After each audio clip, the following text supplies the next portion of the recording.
Chapter 1161. Ji Tianqing's expression and tone were extremely calm and indifferent, and he naturally possessed the dignified aura of a genius expert. Xiao Linger focused her gaze on his face and eyes, and she only saw his appearance clearly at this moment.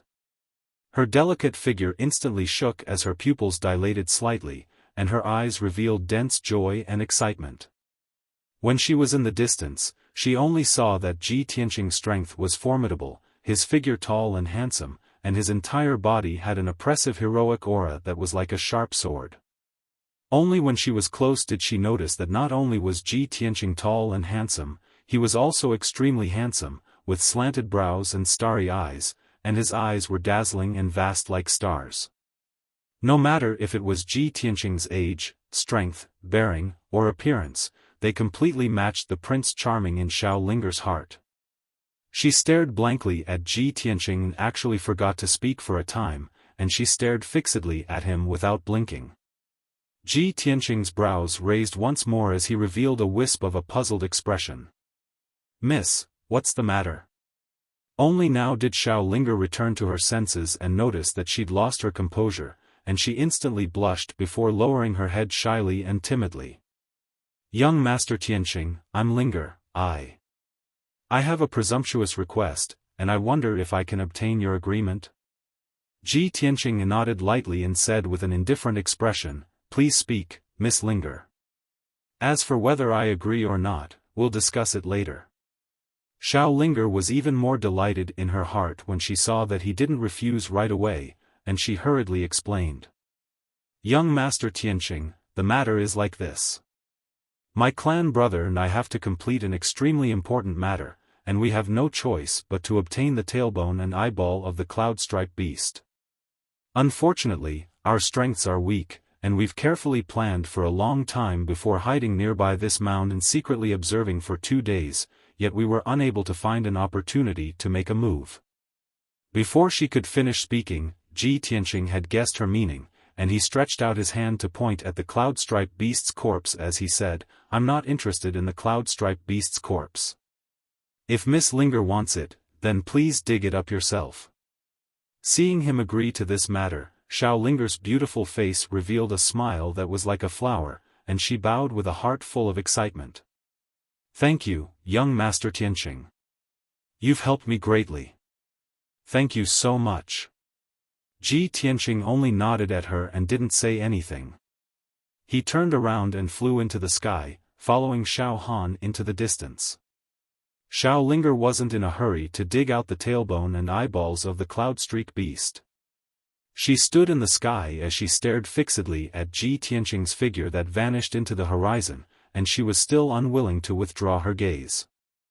Xiao Chen stood beside her and said with a complicated tone, "Little sister Ling, he has already left. What are you still looking at?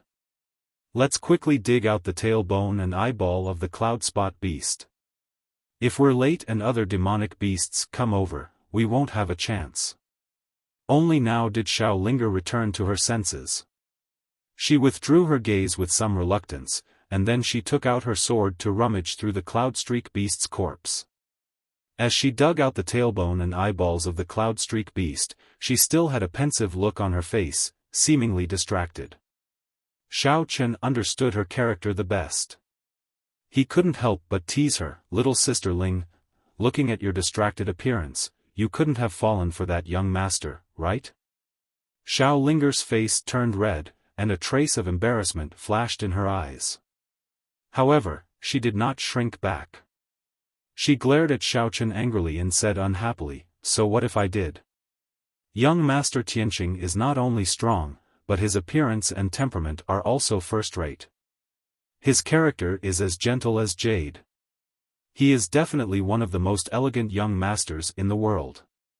He is a good match that countless girls yearn for even in their dreams. Even if I don't like a peerless genius like him, could it be that I like someone like you?" Xiao Chen's face immediately turned red, but he was speechless. He glanced at Xiao Linger and could only mutter softly, "Little sister Ling, I advise you not to overthink it.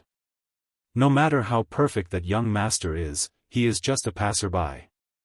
He has already gone far away. It is hard to say whether you will be able to see him again in this lifetime. Xiao Linger was immediately unhappy. She glared at him angrily and pretended to be fierce as she said, "Nonsense. If we are fated, we will definitely be able to meet again. I saw the direction that the two of them left in earlier. They were heading for our Xiao clan. Maybe they are going to the Xiao clan." Huh. Xiao Chen curled his lips and said with a smile, "Aside from the Xiao clan's disciples, who else can enter the Xiao clan? Do you think that young master looks like a Xiao clan's disciple? You." Xiao Linger was almost choked to death by him. She angrily grabbed a bone and threw it at him. "Are you the only one who talks too much? Let's get to work." Seeing that she was quite angry, Xiao Chen immediately let out a hearty laugh. Ha ha ha. Soon, the two of them dug out the tailbone and eyeball of the cloud-spotted beast. After keeping the spoils of war, the two of them finally heaved a sigh of relief. They quickly entered the black flying ship and left at lightning speed. On the way back to the Xiao clan, the two of them were still discussing with anticipation in the flying ship. Phew. We are finally done. We have to go back quickly and bring the materials to Third Grandpa so that he can help us refine the artifact. Linger, as long as we get the artifact, we have an 80% chance of passing the test and getting the top 2. Xiao Linger nodded and said with righteous indignation, "Humph. It's all Xiao Shui and Xiao Chang's fault. They are too sinister. They have been planning the Holy Fire Festival since last year. If they did not ask Third Grandpa to refine the artifact, why would we need to take the risk to search for the materials and trouble Third Grandpa to refine the artifact for us?" Xiao Chen nodded in agreement and said, "That's right. Those fellows are guilty and know that they are not our match. So, they came up with such a plan. If everyone does not use the artifact and participates in the test with their own strength, I will definitely defeat all of them." Xiao Linger thought for a while and revealed a worried expression. She said, "Xiao Chen, I heard from my father that Third Grandpa's health is not very good. Many years ago, he suffered from an internal injury that will never heal. Over the past year, Third Grandpa has refined over 10 artifacts for our clan.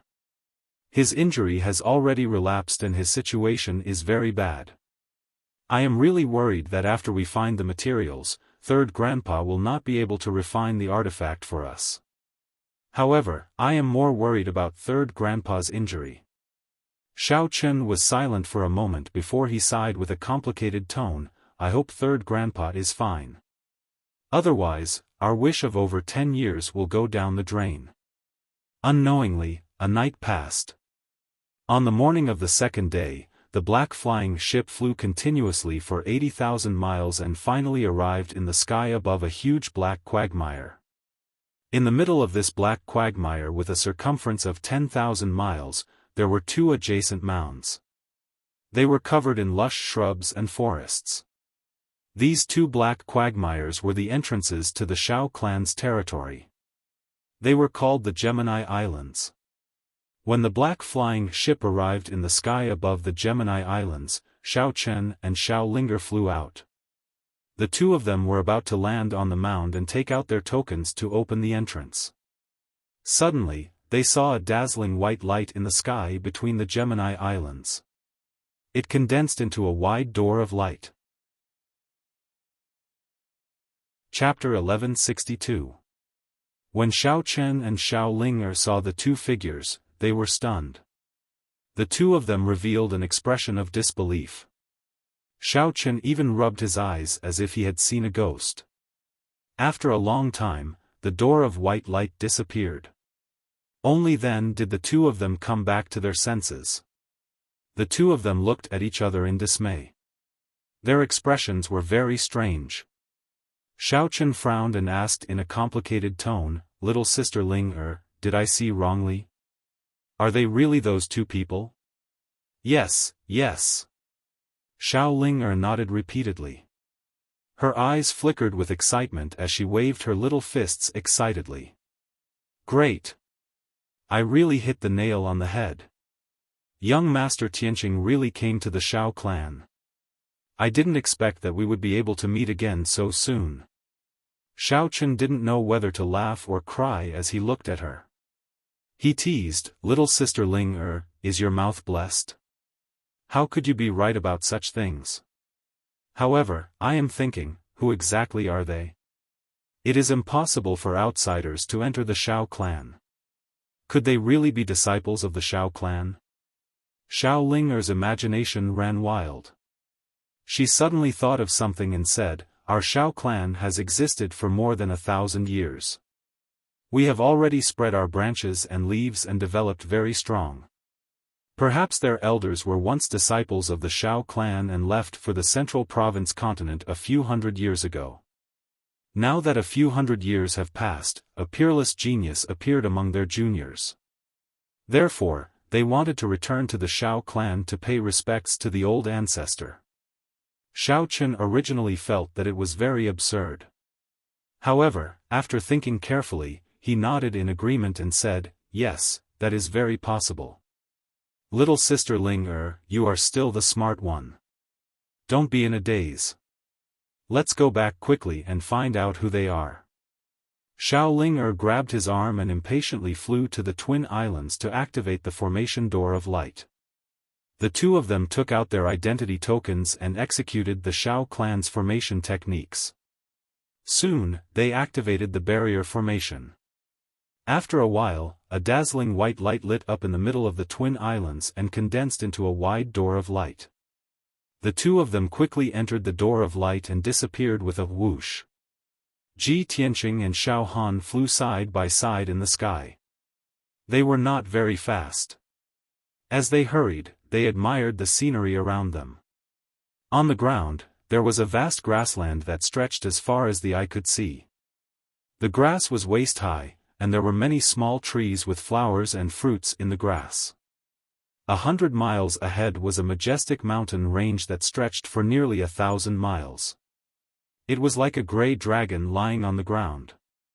The sky was blue, and there were a few scattered white clouds floating in the sky. It was extremely tranquil. The heaven and earth spirit qi in the air was extremely dense, even condensing into patches of colorful clouds and thin mist, sprinkling down tiny drops of spirit liquid. While they were flying, Ji Tianqing couldn't help but exclaim in admiration, "I really didn't expect that in the depths of the barren and desolate great swamp of the southern wasteland, there would be such an otherworldly paradise with abundant natural powers." It was no wonder that the Shao clan was able to flourish and produce so many elites. The choice and decision of the Shao clan's patriarch was indeed bold and wise. Only in this way can a clan continue for 1,000 years without declining, and instead become more and more prosperous. Xiaohan slightly nodded and said with a smile, "Young Master Ji is overpraising me. This grotto heaven in the great swamp of the southern wasteland is indeed a paradise. But compared to the many wonders of the central state, it's not worth mentioning. As for our Shao clan's patriarch, he indeed has great wisdom and perseverance. I also deeply admire him for this. If the Shao clan were to emerge and compete with the three great ancient clans, it might be possible for the Shao clan to become the fourth great ancient clan. However, the Shao clan's patriarch once said that everything in the world follows the heavenly Tao. When things reach an extreme, they will move in the opposite direction. If the Shao clan were to participate in worldly affairs and fight for power, it's very likely that it would be destroyed in advance. That Duanmu Shi and the Murong clan are examples. They prospered for 1,000 years. Now, one has perished, and the other is declining. Thinking of this, the wisest choice for the Shao clan to live in seclusion in the great swamp of the southern wasteland. Unknowingly, the two had already flown 100 miles and arrived in the sky above the majestic mountain range. Ji Tianqing looked down at the mountain range below. He saw countless houses and palaces built on the mountain peak, forming many huge manors. In each manor, there were ancient-style palaces built. There were many guards and martial artists moving about. Behind the mountain range, there was a vast grassland. In the middle of the grassland, there were a few clear lakes that were as calm as mirrors. The surface of the lake sparkled. On the grassland around the lakes, there were all kinds of spirit beasts. There were white cranes, winged birds, flame rhinoceroses, golden-winged apes, and so on. It was obvious that the houses on the mountain peak that stretched for dozens of miles were where the Xiao clan lived. And the grassland behind the mountain range was where the Xiao clan reared their spirit beasts. Ji Tianqing roughly estimated that the manors on the mountain peak could house at least 5,000 to 6,000 people. It was obvious that the Xiao clan was indeed a prosperous ancient clan. They had a very prosperous population. "Young Master Ji, we have arrived." Xiaofan stopped flying and landed on a huge manor on the mountain peak. "That is Tingfeng Garden. It's also where my third uncle lives. In the past 100 years, I have only returned a few times. But every time, I stayed in third uncle's Tingfeng Garden." As they spoke, the two landed at the entrance of Tingfeng Garden. At the wide and solemn entrance, there were 6 guards in armor standing guard. They looked solemn and serious. After seeing Ji Tianqing and Xiaohan, one of the guards hurriedly came forward to greet them. He bowed respectfully and asked, "Elder, may I know which branch you are from? Who are you looking for in Tingfeng Garden?" Xiaohan took out an identity token and said solemnly, "I am from the third branch, Xiaohan. I am here to visit the third elder." "Xiaohan?" The guard was stunned for a moment. Then, he revealed a look of admiration and quickly bowed. "You are young Master Han from our third branch? The divine general who guards the Eastern Sea?" The guards were all excited, and their eyes were filled with disbelief. Obviously, they had heard of Xiao Han's reputation but had never seen him in person. Xiao Han nodded slightly and put away the token. He stepped through the entrance and entered Tingfeng Garden. As he walked into the manor, he did not forget to explain to Ji Tianqing, "The people who live here are all descendants of the Xiao clan. Even if they are strangers, they are still related by blood. Therefore, when people get to know each other, they will call themselves the descendants of so and so to distinguish them. There are many people in the Xiao clan. Other than the ancestor and grand elder, the 9 elders are usually in charge of the clan's affairs. My father and the third elder are cousins. The third elder is my uncle. Therefore, I am a descendant of the third branch. Ever since my parents passed away, third uncle has been taking care of me and teaching me cultivation. Third uncle is best at refining weapons. He is in charge of the clan's spiritual treasure hall. He is in charge of refining treasures for the clan. Unfortunately, third uncle's health has always been poor. He has hidden injuries that are difficult to heal.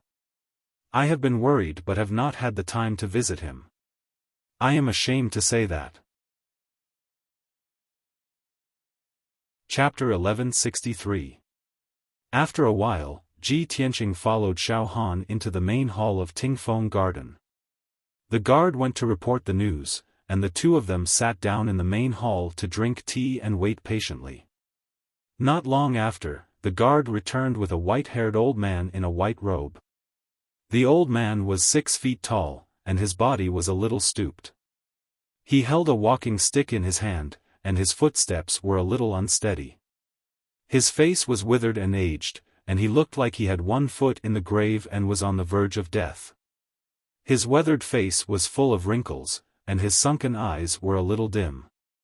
The aura of his magic power was also faintly discernible and very dim. Ji Tianqing could see that this old man was originally a transcendent expert in the spirit refinement realm.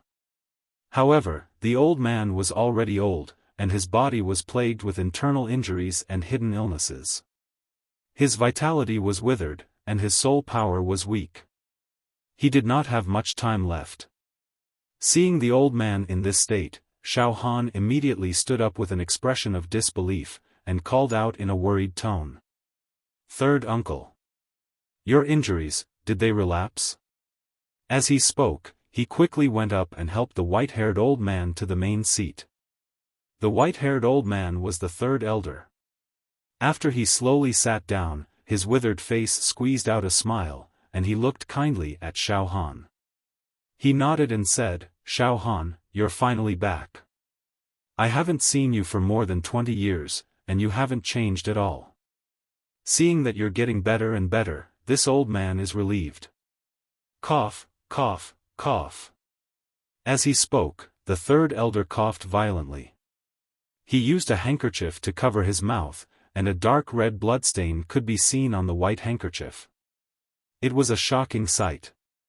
Xiaofan became more and more worried and hurriedly asked, "Third uncle, you've been recuperating in the clan all this time.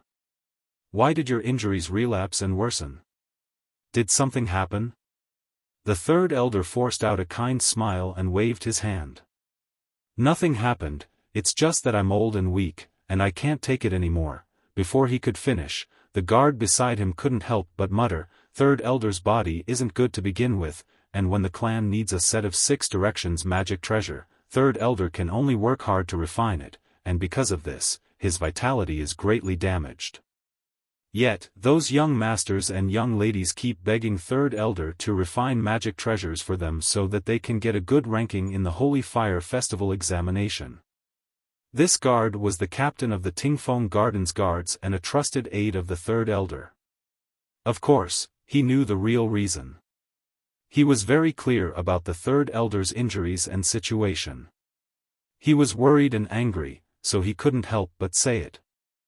The moment Xiaofan heard, he immediately frowned and said with a face full of anger, "This bunch of little brats are seriously too outrageous." In order to fight for a chance to leave the Xiao clan, he actually came up with such a method. No wonder third uncle's injuries worsened. What are the names of those brats? I'll go and settle the score with their elders. The guard quickly replied, "There's young Master Xiao Chong from the 2nd branch and young Miss Xiao Shua from the 5th branch." Without waiting for him to finish, the third elder raised his hand and interrupted him. "Shut up. The younger generation of disciples are working hard to cultivate. Isn't it to see the outside world? These little brats are all very outstanding. How can I bear to reject them? Xiaofan, don't pursue this matter anymore. Let them be." "Third uncle. But your body." Xiaofan was still angry and refused to give up. The third elder lightly shook his head and said, "Let's not talk about this matter anymore. Xiaofan, you haven't introduced this person beside you to me. This is..." As he spoke, he turned his head to look at Ji Tianqing and a kind smile appeared on his old face. Xiaofan quickly introduced, "Third uncle, this is the young Master Ji that I mentioned in the letter. The Emperor's most valued Tianshan region lord and the most outstanding prince in the monarch's mansion." Ji Tianqing cupped his hands and bowed to the third elder. He said, "Junior Ji Tianqing greets third elder." The third elder's eyes instantly lit up.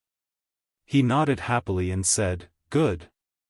As expected of the number 1 genius of the human race. What a heroic and extraordinary genius."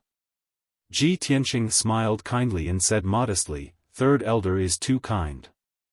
The third elder leaned on his walking stick and said earnestly to Xiaofan, "Xiaofan, although everyone knows young Master Ji's identity, you can't mention it to anyone else in the Xiao clan. Regarding the matter of meeting the old ancestor, the other clan elders were against it. I tried my best to get everyone's agreement and allowed you to meet the old ancestor." Xiaofan nodded to show that he understood. He said, "Thank you, third uncle. We've troubled you." The third elder waved his hand and said, "However, the old ancestor will only meet you after the Holy Fire Festival. For the next few days, you can stay in the Tingfeng Garden and have a good rest." After that, the third elder ordered the guard beside him, "Bring them to the guest room." Xiaofan could only bow and take his leave. He brought Ji Tianqing out of the hall and followed the guard to the guest room in the side courtyard. After Xiaofan and Ji Tianqing left, the third elder couldn't help but cough a few times. His dry face became even more sallow. At this moment, another guard rushed to the entrance of the hall and reported respectfully, "Third Elder, young Master Chen and young Miss Ling, have returned. They are outside the hall and are asking to see you."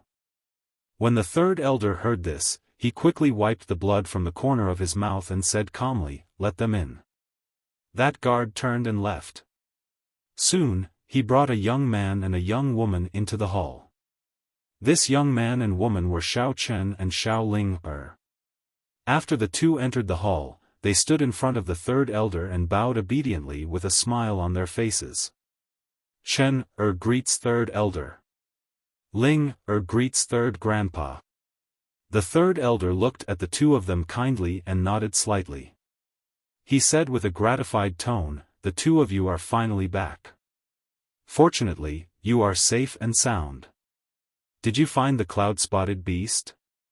Hearing this, Xiao Ling's expression changed. She asked subconsciously, "Third grandpa, how did you know that we went to find the cloud-spotted beast?" The third elder stroked his white beard and said with a smile, "Do you think I don't know what you are thinking? Those little fellows came to me to refine magic treasures. How could you sit still? 2 days ago, I knew that the two of you went out, so I asked the guard to ask around. Naturally, I found out everything. The cloud-spotted beast is a powerful demonic beast with the strength of a soul refinement realm cultivator. The two of you were able to return safely. Could it be that you didn't even find the cloud-spotted beast?" Xiao Chen said with excitement and anticipation, "Third elder, we have already." Xiao Ling glared at him when he was halfway through his words. Then, she pretended to be disappointed and nodded. She said to the third elder, "Third grandpa, you guessed right again. The cloud-spotted beast is so powerful. How could we find it so easily?" Chapter 1164. Xiao Ling's words did not arouse the third elder's suspicion. In his opinion, this was a reasonable thing. He nodded slightly and said with a smile, "With your strength, it is indeed impossible to kill the cloud-spot beast and obtain the refining materials. Sai, you two are too sensible. You are not like the little fellows in the other branches, who are begging their elders to help them gather materials. Unfortunately, without the corresponding materials, I cannot refine treasures for you. The two of you will have to be extra careful during the Holy Fire Festival." Xiao Chen was startled and could not help but reveal the truth. However, Xiao Ling glared at him again and quickly changed the topic. She asked the third elder, "Third grandpa, Ling came to visit you today to ask about something. When we came back earlier, we saw 2 unfamiliar men, one old and one young, enter our Xiao clan. The middle-aged man was wearing a purple robe and the young man was wearing a white robe. They were very handsome. Third grandpa, who are they? Why have Ling never seen them before?" The third elder's old face immediately revealed a gratified and proud expression. He nodded and said, "The 2 people you are talking about, I just met them. They are now living in Tingfeng Garden. The man in the purple robe is your uncle, your father's cousin. You should have heard of his name. He is Xiaofan, the pride of our third branch and the entire Xiao clan." Xiaofan. Xiao Chen's eyes widened, revealing a gaze full of worship and excitement. He said with a trembling voice, "The divine general of the eastern forest, Uncle Xiaofan, who guards the eastern sea border? He actually came back. That's great. I have heard of his legends since I was young and have always admired him. I hope that when I grow up, I can bring glory to my ancestors and guard the continent." Xiao Ling was also very excited and pleasantly surprised. She could not help but ask, "Oh my God. He is actually Uncle Xiaofan. I did not expect to see the divine general of the eastern forest." "That's right, third grandpa, where is the young man beside Uncle Xiaofan? Who is he?" The third elder smiled and nodded, "That is Xiaofan's nephew, Tianqing. He is a genius 10 times more outstanding than Xiaofan. It's really him." Xiao Ling was so excited that her eyes sparkled. She couldn't help but clench her little fists and think to herself with joy, that's great. He's in Tingfeng Garden, and I'll be able to see him soon. Humph, Xiao Tianqing, I will definitely find you and get to know you again. The third elder saw their reactions and guessed their thoughts. He reminded them in a serious tone, Xiaofan is returning to the Xiao clan this time to bring the top 2 disciples with him. The disciples who obtained the top 2 positions would serve under Xiaofan and receive his promotion and care. The 2 of you have to work harder and strive to be in the top 2 to gain Xiaofan's favor. However, they had just returned and needed a good rest. If you want to see him, you'll have to wait until tomorrow. Xiao Linger hurriedly nodded. Yes, third grandpa, don't worry. We'll surely not be rash and abrupt. Xiao Chen suppressed the excitement in his heart and nodded repeatedly. After that, the 2 of them bowed to the third elder and left the hall. After walking out of Tingfeng Garden, the 2 of them chatted as they walked. Xiao Chen couldn't help but ask, Sister Ling why didn't you let me tell the third elder the truth just now? Xiao Ling glared at him and said unhappily, are you stupid? Didn't you see that third grandpa's injuries have worsened and his complexion is even worse? Third grandpa refined the 6 harmonies magic treasure for the clan and also refined magic treasures for Xiao Shui and the rest. His vitality has been greatly damaged and his internal injuries have flared up. How can we cause trouble for third grandpa and let him refine magic treasures and worsen his injuries? Xiao Chen frowned and said with a heart full of worry, I also understand this logic. However, Xiao Shui and Xiao Chong both have magic treasures and we don't. When the time comes, we'll be at a disadvantage in the examination. If we can't obtain the top 2 positions, we'll lose the great opportunity to follow Uncle Xiaofan. Xiao Ling thought for a while and her quick-witted eyes turned. She immediately had an idea.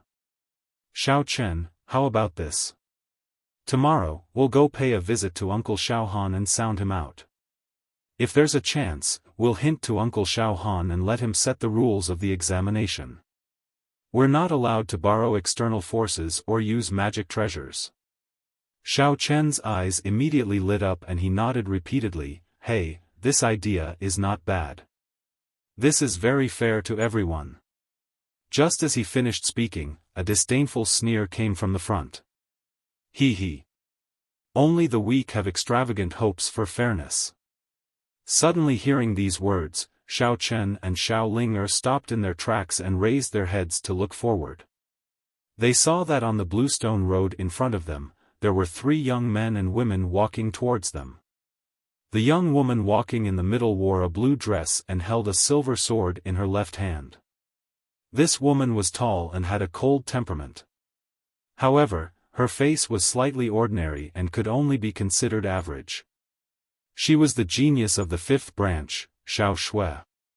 Following on her left and right were 2 handsome young men. The young man on the left wore a snow-white robe. His face was sickly pale and his eyes were gloomy and cold. He was the genius of the 2nd branch, Xiao Chong. He was also the one who sneered earlier.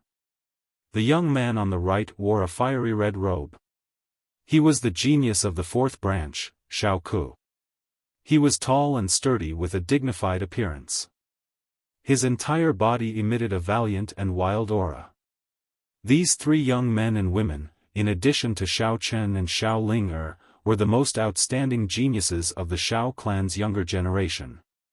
Unfortunately, these 5 geniuses were divided into 2 factions. They were hostile and opposed to each other. They had to compete in everything. Xiao Chong's words made Xiao Chen and Xiao Ling furious.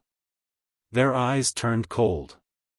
Xiao Chen shouted in a deep voice, Xiao Chong, you dare to be arrogant in front of me with your little strength? Xiao Chong leisurely stroked his collar. The corner of his mouth curled into a sinister sneer. He nodded and said, that's right. I alone am enough to crush you. You're too arrogant. I must teach you a lesson today. Xiao Chen could not hold back his anger. He clenched his fist in anger and was about to attack. However, a light flashed in Xiao Chong's palm, and a crescent-shaped silver saber appeared. As Xiao Chong poured quintessence into the saber immediately expanded by 1,000 times. It turned into a huge saber that was 10 meters long and gave off a dazzling silver light. A strong wind swept up on the blue stone path. The berserk saber chi was pointed at Xiao Chen. "Xiao Chen, you can't even take one saber strike from me. Do you believe me?" Xiao Chen was immediately driven mad. However, due to the might of the silver saber, he did not dare to attack Xiao Chong. Xiao Ling cursed angrily, "Xiao Chong, you shameless despicable person. Aren't you just relying on the might of your magic treasure?" Chapter 1165. Xiao Chen and Xiao Ling true strength was definitely not weaker than Xiao Chang's. In fact, they were even slightly stronger. However, a soul-ranked enchanted treasure could increase Xiao Chang's combat prowess by 2 to 3 times, completely suppressing the two of them. This was what they were most dissatisfied with and angered them the most. Xiao Chong controlled the 10-meter-long silver-breaking moon saber to hover above Xiao Chen's head, showing off his might. Xiao Chong revealed a cold smile and said proudly, "In our Xiao clan, only the old ancestor and the third elder can refine soul-ranked enchanted treasures. In the entire Xiao clan, there are less than 50 soul-ranked enchanted treasures. However, the third elder refined enchanted treasures for the 3 of us. What does this mean? It means that the 3 of us are outstanding enough to have soul-ranked enchanted treasures. As for the 2 of you, you can't even obtain the materials to refine enchanted treasures. You are even less qualified to get the third elder to refine one for you." Xiao Chen could not stand Xiao Chang's proud appearance. He was so angry that he laughed. "Xiao Chong, can you be any more shameless? Didn't you get the materials to refine enchanted treasures with the help of your elders? With your strength and courage, you don't even have the courage to step into the forbidden land of the swamp." The red-robed Xiao Ku immediately grinned coldly. "Ha! Our parents and elders were able to obtain the materials to refine enchanted treasures because they were strong enough. This is also our capital. Who asked your parents and elders to be trash? They can't even obtain soul-ranked enchanted treasures. How can you blame us for this? Ha ha ha." After Xiao Ku finished speaking, he exchanged glances with Xiao Chong and laughed proudly. Xiao Chen and Xiao Ling were extremely enraged. Their bodies shone with quintessence as they roared and attacked. "Xiao Ku, you dare to insult my parents? You are seeking death. Xiao Chong, if you are still a man, put down the breaking moon saber and fight fairly." It looked like both sides were circulating their vast quintessence, about to execute their secret techniques to fight on the limestone path. Just at this moment, a dignified and angry shout came from the end of the path not far away. "Stop!" As that voice rang out, a purple-robed, middle-aged man walked out with a white-robed youth. The two walked side by side as if they were taking a stroll in the manor, enjoying the scenery and chatting. The middle-aged man was tall and straight, with a dignified appearance. His expression was cold and solemn, and his eyes were surging with a frightening light. His entire body exuded a powerful aura of a superior. His eyes swept across the 5 young geniuses indifferently as he shouted in a deep voice, "As disciples of the same clan, how dare you fight against each other within the clan? What is this?" Xiao Chong, Xiao Ku, Xiao Chen, and the others immediately stopped and turned to look at the purple-robed man. When Xiao Chen and Xiao Ling clearly saw the face of the purple-robed man, the anger that filled their hearts completely dispersed, and they revealed an expression that was filled with excitement. The 2 of them looked at the purple-robed man with shining eyes. They bowed respectfully and called him uncle. Without a doubt, the purple-robed man was Xiao Han. Xiao Chen stared at Xiao Han without blinking. His eyes were filled with worship and reverence.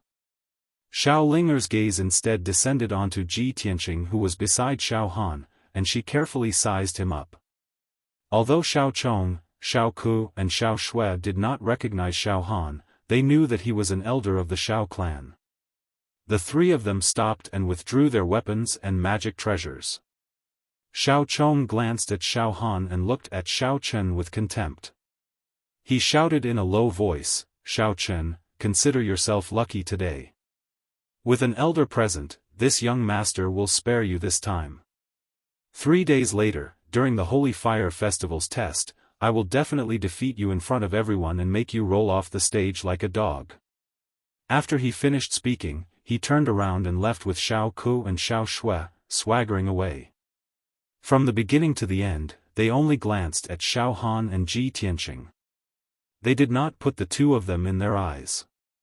Xiao Chen and Xiao Ling were unable to restrain their anger. They were so angry that they gnashed their teeth. However, they could only suppress their anger in their hearts and could not vent it out. When Xiaohan saw that the matter had calmed down, he no longer cared about the youths. He brought Ji Tianqing along the bluestone path and strolled around the manor. As the two of them strolled, Xiaohan gave Ji Tianqing an apologetic smile. "Tianqing, I've made a fool of myself earlier." Ji Tianqing shook his head and chuckled, "It's nothing. It's normal for youths to be competitive. Moreover, the Xiao clan has many branches and the relationships between the younger generations are distant. It's inevitable that there will be some grudges and conflicts." Xiaohan nodded with some regret, "That's right. This is the trouble of a big clan. Back then, the young geniuses of my generation were also not convinced of each other's strength and secretly schemed against each other. However, the young geniuses of my generation were more shrewd and would not shed all pretense of cordiality in public like them. Perhaps, the Xiao clan is getting worse with each generation and will gradually decline and wither away?" Ji Tianqing only smiled and did not say anything. The two of them walked half a circle around the manor. Just as they entered a garden, a guard quickly came over and reported to Xiaohan, "Lord Xiaohan, the great elder knows that you have returned and ordered me to send a message for you to meet him. He has something to discuss with you." Xiaohan was stunned for a moment. He turned to Ji Tianqing and said apologetically, "Tianqing, I'm sorry. I have to leave, it's fine. Go ahead and do what you need to do. I'll walk around by myself." Ji Tianqing nodded, indicating that he did not need to take it to heart. Xiaohan bade farewell and followed the guard to meet the great elder. Ji Tianqing strolled alone in the garden. He walked to the pavilion in the middle of the lake and sat down. He revealed a playful smile and seemed to be talking to himself, "Come out. There's no one else here." It was quiet all around. There was not a single person.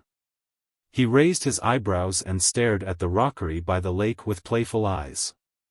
He chuckled and said, "Miss, do you think that you can hide from the senses of a soul refinement expert?" As his voice fell, a graceful figure walked out from behind the rockery. It was a girl around the age of 20, wearing a yellow dress. She had a beautiful face and a cute temperament. It was Xiao Ling. She lowered her head timidly and pouted in a depressed mood. She took small steps towards the pavilion in the middle of the lake. After entering the pavilion, she stood in front of Ji Tianqing and bowed slightly. "Ling greets Big Brother Tianqing. Please forgive me, Big Brother Tianqing. Ling follows you without ill intentions. Ling just didn't expect that you were also a disciple of my clan. Ling was excited and wanted to thank you in person." Ji Tianqing raised his eyebrows and looked at her playfully. He thought to himself, "It seems that she has already found out about my identity and thinks that I'm Xiaohan's nephew?" Xiao Ling was excited and nervous. Her eyes hid worry and anger. Her emotions were very complicated. She lowered her head slightly and held her dress with both hands. She looked like she wanted to say something but stopped. Chapter 1166. Ji Tianqing's attitude had always been casual, neither too close nor too far. He had the aloofness of a peerless genius, but also the dignity of an expert. To Xiao Ling this had a special attraction. She couldn't help but want to get closer to Ji Tianqing and understand him better. Especially when Ji Tianqing looked at her. His eyes were as clear as water, without any surprise or lust. This made her admire him even more, but also a little disappointed. After all, she was the publicly acknowledged #1 beauty in the Xiao clan, the most outstanding among the young women. Many young men in the Xiao clan admired her very much. Some were secretly in love with her, and some were openly pursuing and pestering her. Ji Tianqing saw that Xiao Ling was a little dazed, as if she was thinking about something. He asked, "Why did you follow me here?" Xiao Ling came back to her senses and answered subconsciously, "Of course, I want to thank you in person." Before she could finish, Ji Tianqing raised his hand and interrupted her. He asked again, "Other than that?" Xiao Ling was stunned for a moment, and her heartbeat inexplicably accelerated. She secretly looked at Ji Tianqing and asked tentatively, "Big brother Tianqing, can I sit down and chat with you?" Ji Tianqing thought for a moment and nodded. "Feel free." Xiao Ling was a little excited, and she sat down beside him with a face full of smiles. Ji Tianqing's easygoing and approachable made her feel relaxed and no longer nervous. She turned her head to look at Ji Tianqing and asked, "Big brother Tianqing, I heard that you are Uncle Xiaofan's nephew, but I have never seen you before. You didn't grow up in the Xiao clan, right?" "Of course not." Xiao Ling's eyes flickered with quick-wittedness. She asked, "Then can you tell me about the outside world? What's it like?" "The outside world." Ji Tianqing paused for a moment and smiled. "It's very exciting and very complicated." After saying that, he looked at Xiao Ling. "You seem to yearn for the outside world?" "Of course." Xiao Ling nodded without hesitation and said, "It is not just me. Most of the Xiao clan disciples are not willing to stay here. They all want to go out and adventure. Men wanted to roam the world and establish their careers. They wanted to become a great hero like Uncle Xiaofan, a peerless expert. As for me, I just want to see the scenery outside, make more friends, and find the perfect lover in my heart." Ji Tianqing was stunned for a moment. He didn't know whether to laugh or cry as he said, "Miss Ling, it's not good for you to be so straightforward, right? Girls should be more reserved." Xiao Ling was also slightly embarrassed as she asked with a slightly red face, "Big brother Tianqing, do you think that I'm a little bold and unrestrained?" "That's not it," Ji Tianqing shook his head and said calmly, "You're just a simple and straightforward person." Xiao Ling nodded in agreement and said, "Third grandpa often says this as well. He even says that if I go outside, I'll surely suffer a loss. Unfortunately, I may not have the chance to see the outside world. My wish of more than 10 years is about to be shattered." Her tone was somewhat gloomy and sad. Her tone was somewhat helpless and angry. Ji Tianqing tilted his head and looked at her. "What's wrong? Are you worried that you won't be able to pass the exam and get into the top 2? So you also know about the Holy Fire Festival's exam?" Xiao Ling blinked her big eyes and said with a somewhat resentful tone, "Big brother Tianqing, actually, if everyone takes the exam fairly, I still have the confidence to get into the top 2. After all, my talent and strength can be ranked in the top 3 among the younger generation. However, Xiao Chong and Xiao Shui, those 3 fellows just now, they actually used magical artifacts to cheat." Speaking up to here, her tone was full of helplessness as she muttered, "You also know that a low-grade soul-level magical artifact is several times stronger than a magical artifact. Xiao Chen and I are only slightly stronger than Xiao Chong and the others. How could we possibly block the power of a magical artifact?" Ji Tianqing immediately understood her worry and anger. He asked despite knowing the answer, "Didn't you guys get the tailbone and eyeball of the cloud-spotted beast?" Why didn't you let Third Elder refine a magical artifact for you?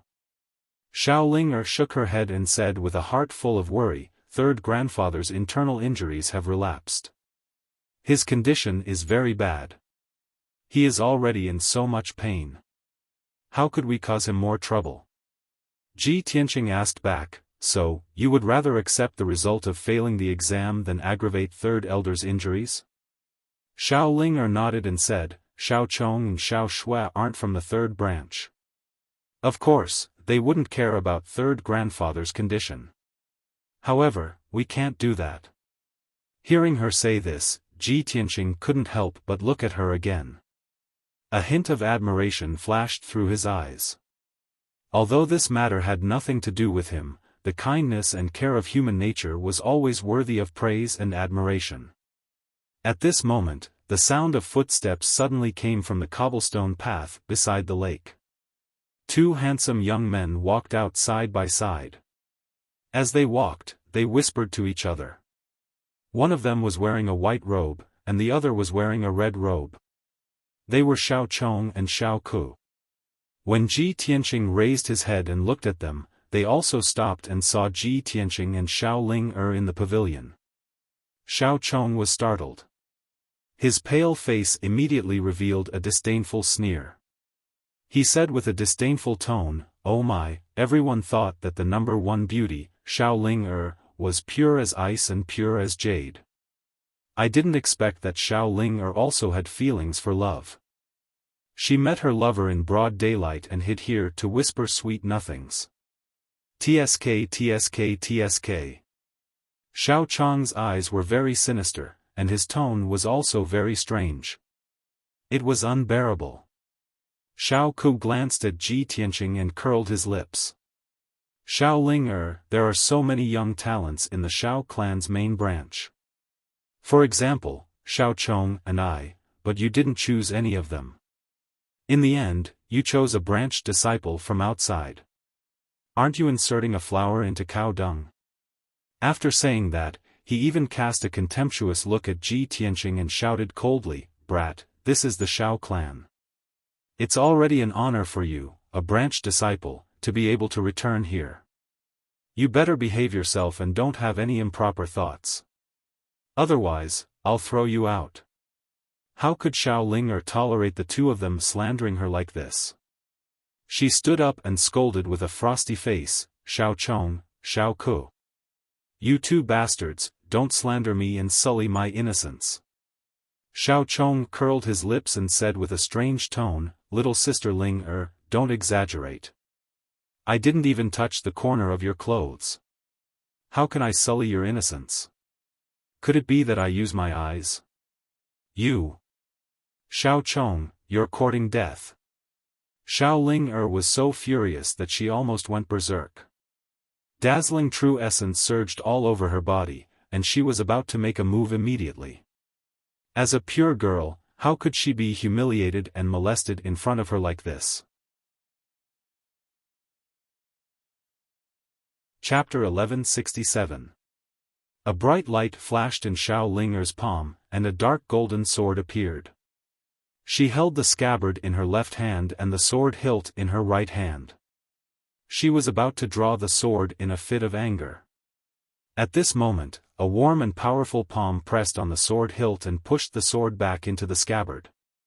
Xiao Ling turned her head and saw Ji Tianqing looking at her calmly. His eyes were as calm as water.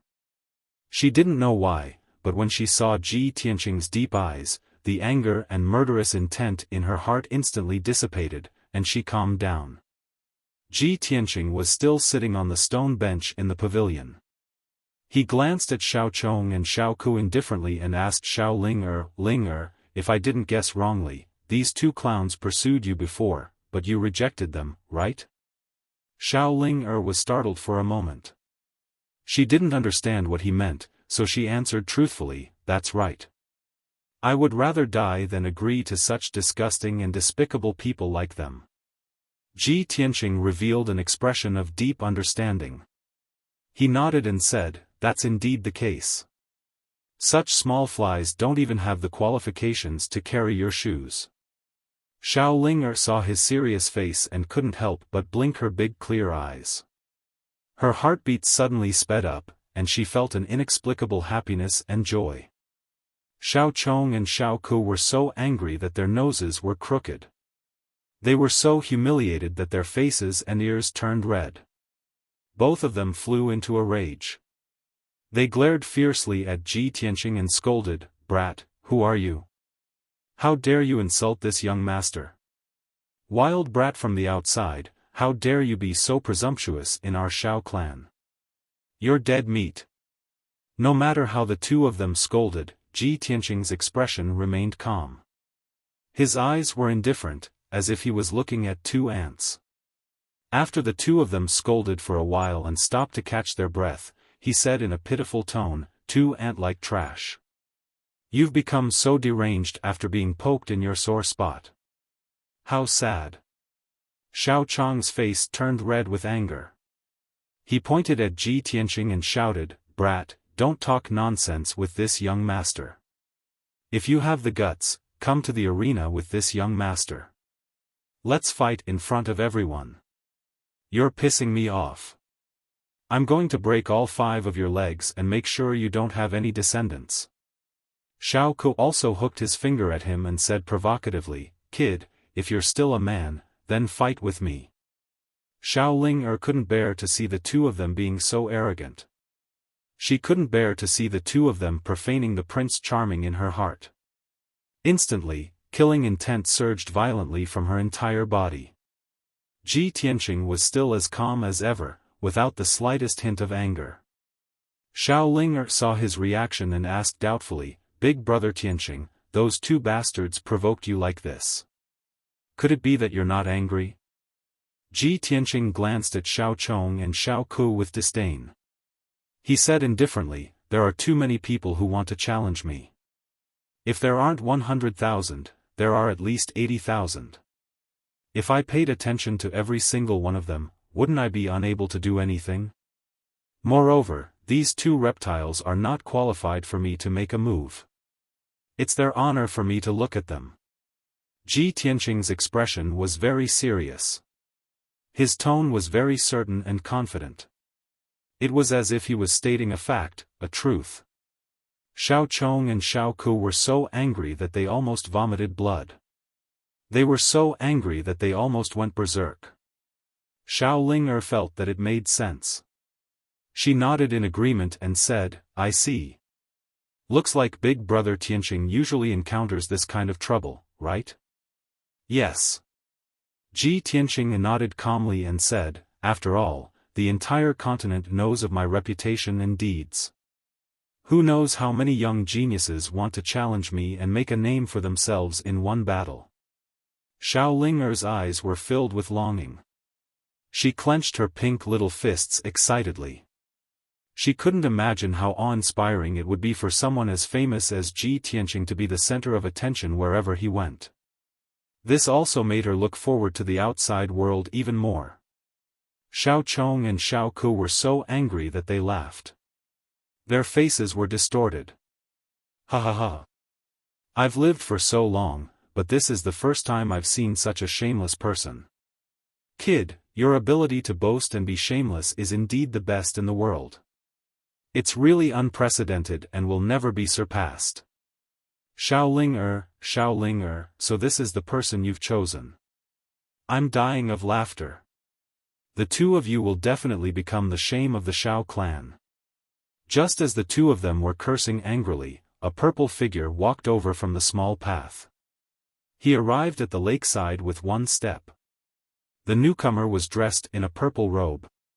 His figure was tall and straight, and his entire body emitted the aura of a superior, powerful and noble. He was Xiaofan. Of course, when he rushed over, he just happened to hear Xiao Chong and Xiao Ku's angry curses. "Shut up." Xiaofan stopped and stared at the two of them coldly. He shouted in a dignified tone.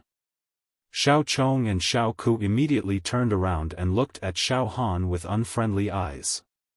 Because the other party was an elder and had decent strength, the two of them didn't say anything. However, the sneer and ridicule in their eyes couldn't be concealed. Xiaofan didn't say anything unnecessary. He pointed at Ji Tianqing in the pavilion and shouted angrily at the two of them, "Apologize to Tianqing." What? The two of them were stunned. They sneered and questioned Xiaofan with disdain. Who are you? We're not from the third branch. Who are you to tell us what to do? Why should we apologize to him? That kid insulted us. We're waiting for him to apologize to us. Xiaofan furrowed his brows as a cold light flashed in his eyes. In the next instant, he raised his right hand, and his sleeves fluttered as he slapped out. Slap. The invisible slap landed on Xiao Chong and Xiao Ke's cheeks from 10 steps away. It made a crisp sound. Xiao Chong and Xiao Ke were both at Sky Origin Stage Level 5. However, they couldn't see how Xiaofan attacked. The left side of their faces swelled up like a pig's head. It was red and filled with blood. The two of them were stunned. They stared at Xiaofan in disbelief and shouted angrily, "How dare you hit me? You're from the third branch. How dare you punish us? I'll go to the law hall and ask for an explanation. My father is Xiao Zhan from the second branch. How dare you hit me? My father will never forgive you." The two of them didn't dare to attack Xiaofan. They covered their swollen cheeks and stared at Xiaofan fiercely. Xiaofan didn't say anything. He raised his right hand again and slapped them. Slap. This time, the two of them were prepared. They tried their best to back off, but they were still slapped on the right side of their faces. The right side of their faces swelled up like a pig's head. It was covered with dark red blood. The two of them were dizzy from the slap. They staggered and fell to the ground. They looked extremely embarrassed. The two of them were scared. They hurriedly got up from the ground and helped each other to leave the lake. Before they ran out of the garden, the two of them didn't forget to threaten Xiaofan. "Just you wait. We'll remember this. The law elder will come to you soon.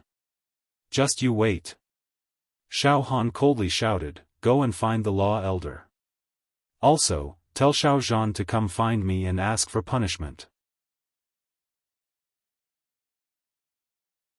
Chapter 1168. Xiao Chong and Xiao Ke were stunned. Even when they heard Xiaofan's name, they didn't take it to heart. The two of them endured the pain and humiliation as they stumbled out of the garden and left Tingfeng Garden. Xiaofan flicked his sleeves and gradually restrained his anger. He walked into the pavilion in the middle of the lake. Xiao Ling'er saw him and quickly stood up. She bowed obediently and said, "Ling'er greets uncle." Xiaofan didn't take it to heart. He just nodded and walked to Ji Tianqing.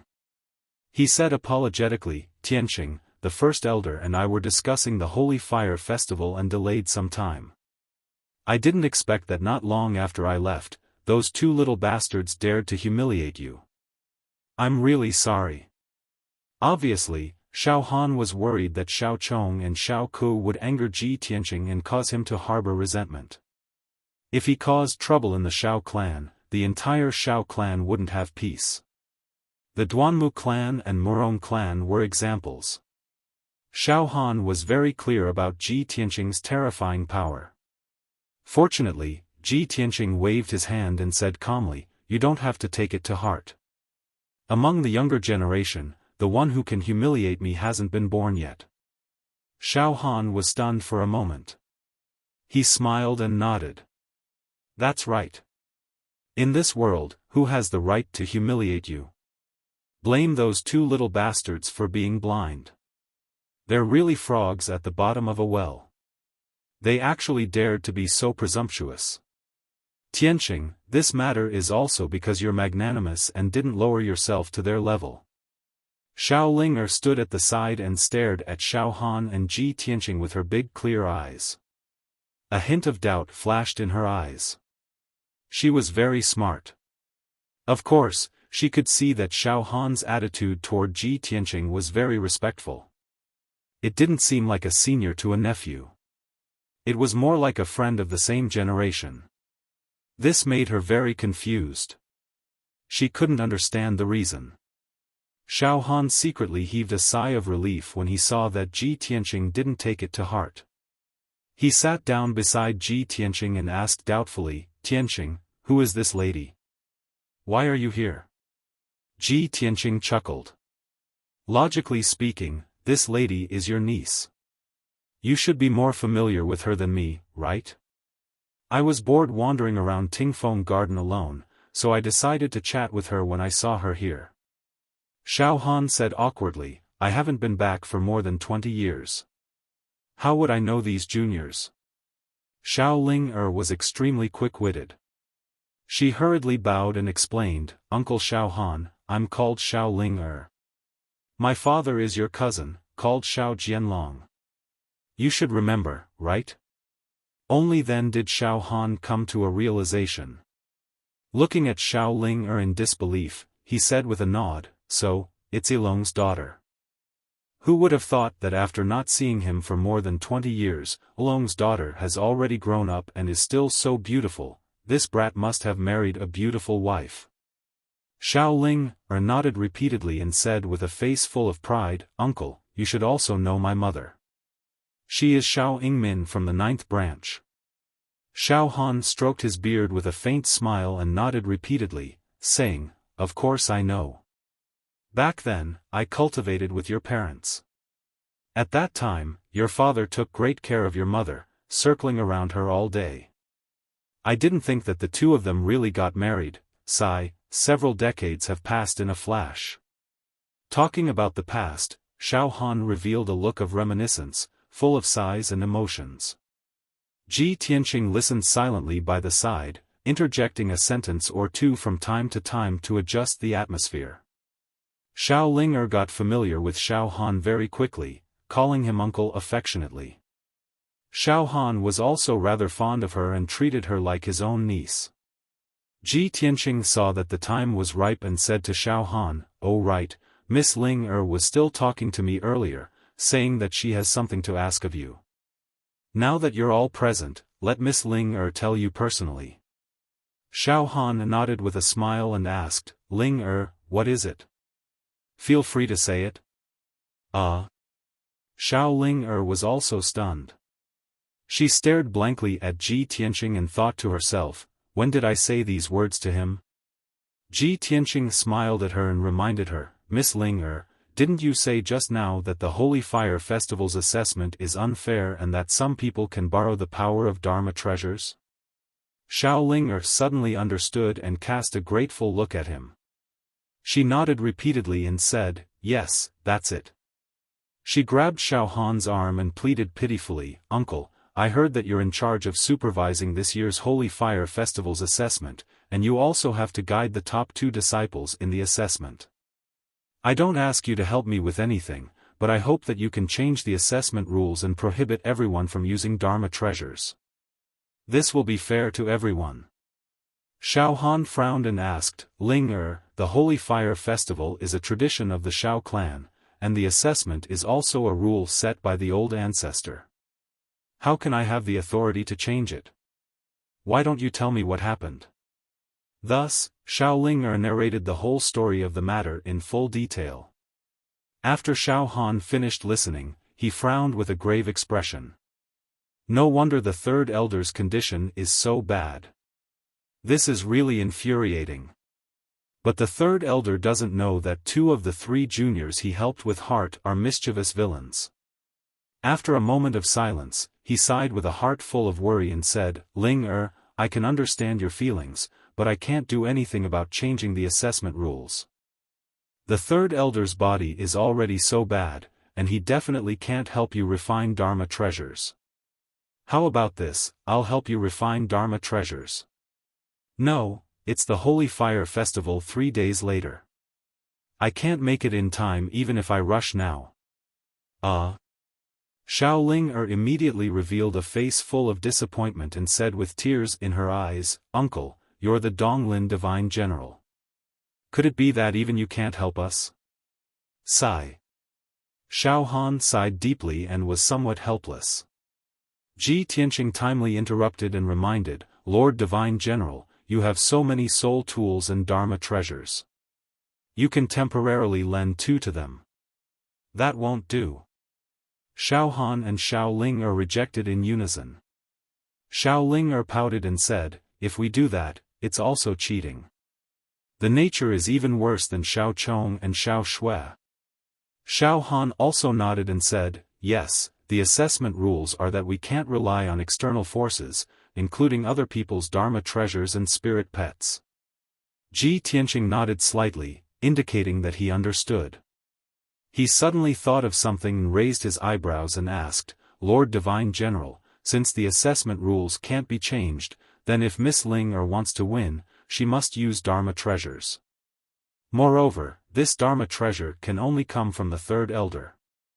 Only this way can it be considered fair and not cause controversy, right? Xiaohan nodded and said, that's right, exactly so. However, you've also seen the third elder's body condition. Ji Tianqing revealed an unfathomable smile and said with a playful tone, if the third elder's injuries suddenly recover and he can recover his vitality tonight, then can he refine 2 Dharma treasures before the Holy Fire Festival? Xiaohan said with a certain tone, this isn't a problem. The third elder has studied refining for his entire life. It's not difficult to refine 2 low-grade soul-rank Dharma treasures within 3 days. However, even I'm helpless with the third elder's injuries. How can he suddenly recover? Chapter 1169. Ji Tianqing looked at Xiaohan and revealed a confident smile. Miracle? I'm the best at creating miracles. Xiaohan was stunned for a moment and looked at him in disbelief. Tianqing, can you cure third elder's injury? Xiaoling was also shocked and looked at him expectantly. Ji Tianqing nodded and asked with a smile, General, have you heard of Miracle Dr. Bailey? Xiaohan didn't know the inside story and answered honestly, of course I have. Miracle Dr. Bailey is a famous miracle doctor in the continent. He has miraculous skills and can bring the dead back to life. Ji Tianqing smiled and said, there's something you might not know. I'm Miracle Dr. Bailey's disciple. Xiaoling suddenly exclaimed and her clear eyes were filled with joy. That's great. Brother Tianqing is Miracle Dr. Bailey's disciple. He can definitely cure third grandfather. Xiaohan also came back to his senses and revealed a gratified expression. He smiled and said, Tianqing, if you can cure third elder, I and the disciples of the third branch will remember this kindness. Thank you so much. Ji Tianqing waved his hand and said, it's too early to talk about gratitude. Let's go take a look at third elder's injury first. After that, the 3 of them left the garden and returned to Tingfeng Garden. Ji Tianqing and Xiaohan went to see third elder to check on his injury. Xiaoling was a junior and couldn't help much. She could only wait in the front yard and patiently wait for the results.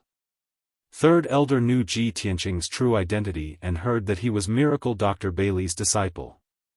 Naturally, he trusted him.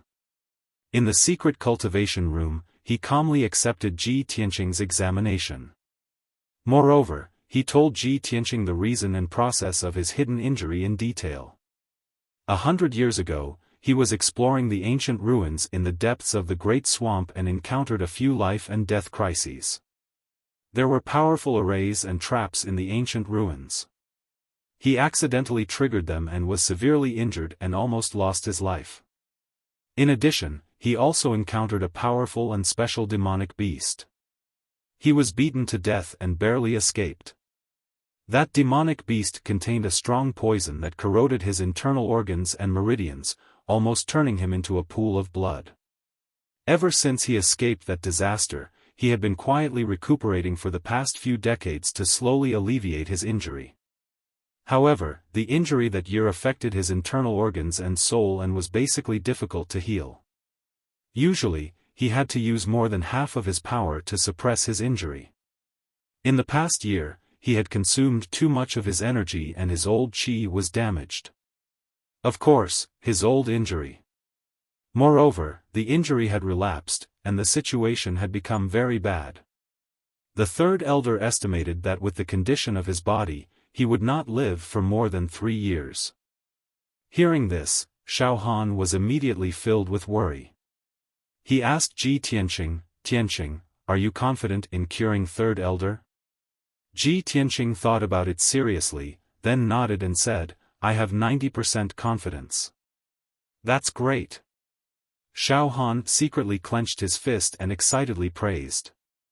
The third elder also felt that it was inconceivable. His old face was flushed with excitement. "Tianqing, can I really be saved?" Ji Tianqing nodded and smiled. "Third elder, you don't have to worry. Although your injury is troublesome, it is not an incurable disease. Please lie on the cold ice jade bed and enter a state of deep sleep. I have to start treating your injury as soon as possible." The third elder saw the hope of life. Of course, he was full of excitement and expectation. He lay on the cold ice jade bed according to his instructions. Xiaofan rubbed his hands excitedly and quickly asked, "Tianqing, do you need my help?" Ji Tianqing shook his head and said, "No need. You can wait outside the secret room. Don't let anyone disturb me." "Okay, don't worry." Xiaofan nodded and quickly left the secret room to guard outside the door. In the dark secret room, only Ji Tianqing and the third elder were left. The third elder had entered a state of deep sleep and isolated all his senses. This way, he wouldn't feel any pain when Ji Tianqing treated his injury. Ji Tianqing first used the secret technique of the Wood Emperor's umbrella to treat the third elder's injury. Then, he transferred boundless greenwood magic power to the third elder and fed him a few soul-grade elixirs. After the third elder's injury was mostly healed, he used the heaven-mending pearl to remove the remaining poison in the third elder's body and repair his internal organs and soul. This process was very slow and would take a long time. But he had enough patience to treat the third elder's injury bit by bit. Unknowingly, 4 hours had passed and night had fallen. In the manner of the Shao clan's second branch, the lights were brightly lit. In an antique study, a middle-aged man in a purple robe was sitting. This man was tall and sturdy and had a dignified appearance. He had a mustache and exuded the aura of an expert. He was the son of the second branch's elder, Xiao Zhan, the next elder's successor. He was engrossed in reading a book when the study's door was opened. A young man with swollen cheeks like a pig's head walked into the study with weak steps. His entire body was wrapped in anger and resentment. "Father, you must avenge me." The young man was Xiao Chong. He walked quickly to Xiao Zhan and shouted angrily. His tone and eyes were filled with anger and resentment. Xiao Zhan put down the book in his hand and turned to look at Xiao Chong. He frowned when he saw Xiao Chong's miserable appearance. "Chong, what happened to you? Who beat you up like this?" Xiao Chong's eyes surged with cold light. He gritted his teeth and cursed, "It's the bastard from the third branch. He sided with Xiao Ling and Xiao Ling's lover and beat me and Xiao Ku, bastard." Xiao Zhan slammed the table in anger and shouted angrily, "The third branch is too presumptuous. How dare they beat up my son? Chong, do you know that person's name? Tell me, I won't let him off." Xiao Chong thought for a moment and quickly replied, "That guy is an elder from the third branch. I think he's called Xiao Han." "What did you say?" Xiao Zhan's eyes widened. He asked in a panicked tone, "You said the person who beat you is called Xiao Han?" "That's right. It's that bastard." Xiao Chong didn't notice the change in his father's expression. He still cursed angrily, "That bastard is too arrogant. He beat us up in front of Xiao Ling and her lover and even clamored for us to kneel down and apologize. He even said that he wants you to find him and apologize. This guy is really crazy. Who does he think he is?" Xiaofan's expression changed drastically. He shouted in a deep voice, "Shut up! You bastard, are you crazy?" Xiaochong raised his head in confusion and asked, "Father, what's wrong with you? Did you take the wrong medicine? That bastard beat me up and humiliated you. Why are you scolding me?" Xiaozhan furiously raised his right hand and slapped Xiaochong's face with a "pa" sound. Chapter 1170. Xiaochong was slapped in the face and fell to the ground. His face was already swollen like a pig's head, and after being slapped by Xiaozhan, it split open and started bleeding. He fell to the ground and covered his bleeding face with his hands, looking at Xiaozhan in disbelief. "You hit me. That bastard from the third branch hit me, and not only did you not avenge me, you hit me. You don't deserve to be my father." Xiaochong was trembling with anger.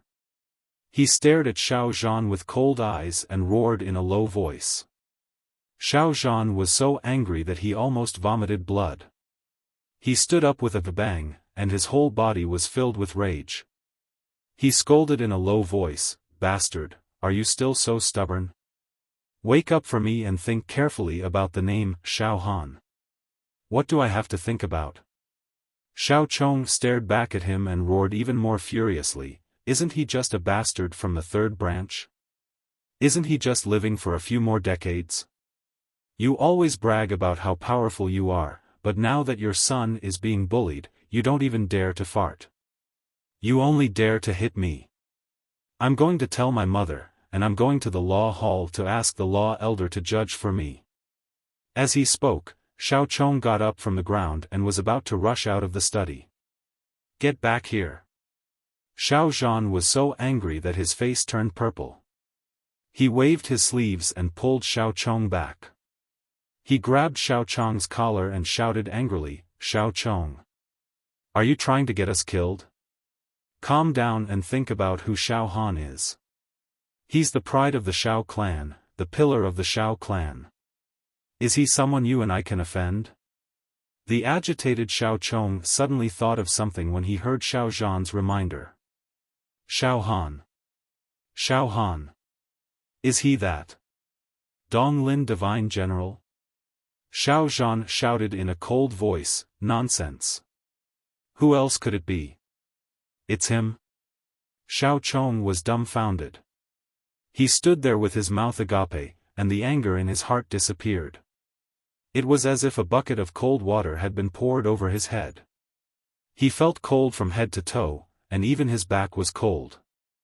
Xiaohan was the pride of the Xiao clan. He was also a peerless expert that was worshipped by the younger generation. Most importantly, the top 2 scorers of the Holy Fire Festival would be brought out of the Xiao clan by Xiaohan to receive care and training. However, he had already made a mistake and had been slapped twice by Xiaohan. However, he still clamored at Xiaohan and refused to let him off. He even wanted to look for the law elder to reason things out. After such a thing had happened, what was Xiaohan's impression of him? Would he still support and nurture him? Thinking of this, Xiaochong suddenly collapsed on the chair and murmured in a daze, "This is impossible. How was this possible? How could there be such a coincidence? Why? He had not returned to the Xiao clan for decades. Why did he return today? He didn't know Xiao Linger at all, so why would he protect Xiao Linger? No. I can't accept this." Xiaozhan also gradually calmed down. With a grave expression, he said, "Chonger, tell me everything that happened. Don't leave out anything." Xiaochong was filled with fear. Of course, he did not dare to hide the truth, nor did he dare to exaggerate. He could only tell the truth. After he finished telling the whole story, Xiaozhan heaved a sigh of relief. He nodded and said, "Although you and Xiao Ku are at fault, there is still room for redemption. This is a grudge between you, Xiao Ku, Xiao Linger, and Xiao Tianqing. It is a matter of the younger generation. Fortunately, you did not directly clash with Xiaohan. Now, follow me to Tingfeng Garden and apologize to Xiaofan in person. Xiao Chong was stunned. He said in disbelief, Father, are we really going to swallow this and apologize to Xiaofan? There are so many people in the clan watching. If we go and apologize, this matter will spread throughout the Xiao clan tomorrow. At that time, we will be the laughingstock of the entire clan. We will be ridiculed for life. Xiao Zhan glared at him angrily and scolded, Bastard! Until now, do you still not understand the importance of this matter? Compared to the status and resources we already have, what is this little bit of face? Besides, how could it be considered shameful to offer a humble apology to Divine General Dong Lin? Not only us, who in the 9th branch can afford to offend him? Xiao Chong was silent. He was still hesitating. Xiao Zhan did not allow him to think too much. He grabbed his neck and dragged him out of the study, rushing to Tingfeng Garden. Tingfeng Garden was brightly lit. The night was quiet. Xiaofan was standing in a dark stone passage. Behind him was the door to the secret chamber. He had been waiting outside the secret chamber for a few hours. He paced back and forth, praying silently in his heart, Tianxing, you must succeed. Third uncle's health is deteriorating. The third branch's position is in danger. If you can cure third uncle's injury, then you can let the third branch continue to exist, and you can also fulfill my wish. At this moment, a guard hurried over and reported respectfully, Divine General, there is someone in the main hall who wishes to see you. Xiaofan raised his eyebrows and asked, who wants to see me in the middle of the night? The guard replied truthfully, it is Xiao Zhan from the 2nd branch. He brought his son Xiao Chong. They said they are here to apologize to you. The father and son are both shirtless and carrying thorns on their backs. They are kneeling in the main hall. Xiaofan frowned and thought for a moment. Ignore them. Let them kneel for a while. He was only worried about the third elder's injury. He could not be bothered with the father and son. The guard hurriedly turned and left, not daring to disturb him. Very quickly, another 2 hours had passed. There was still no movement in the secret chamber. Xiaofan was still pacing back and forth, anxiously waiting.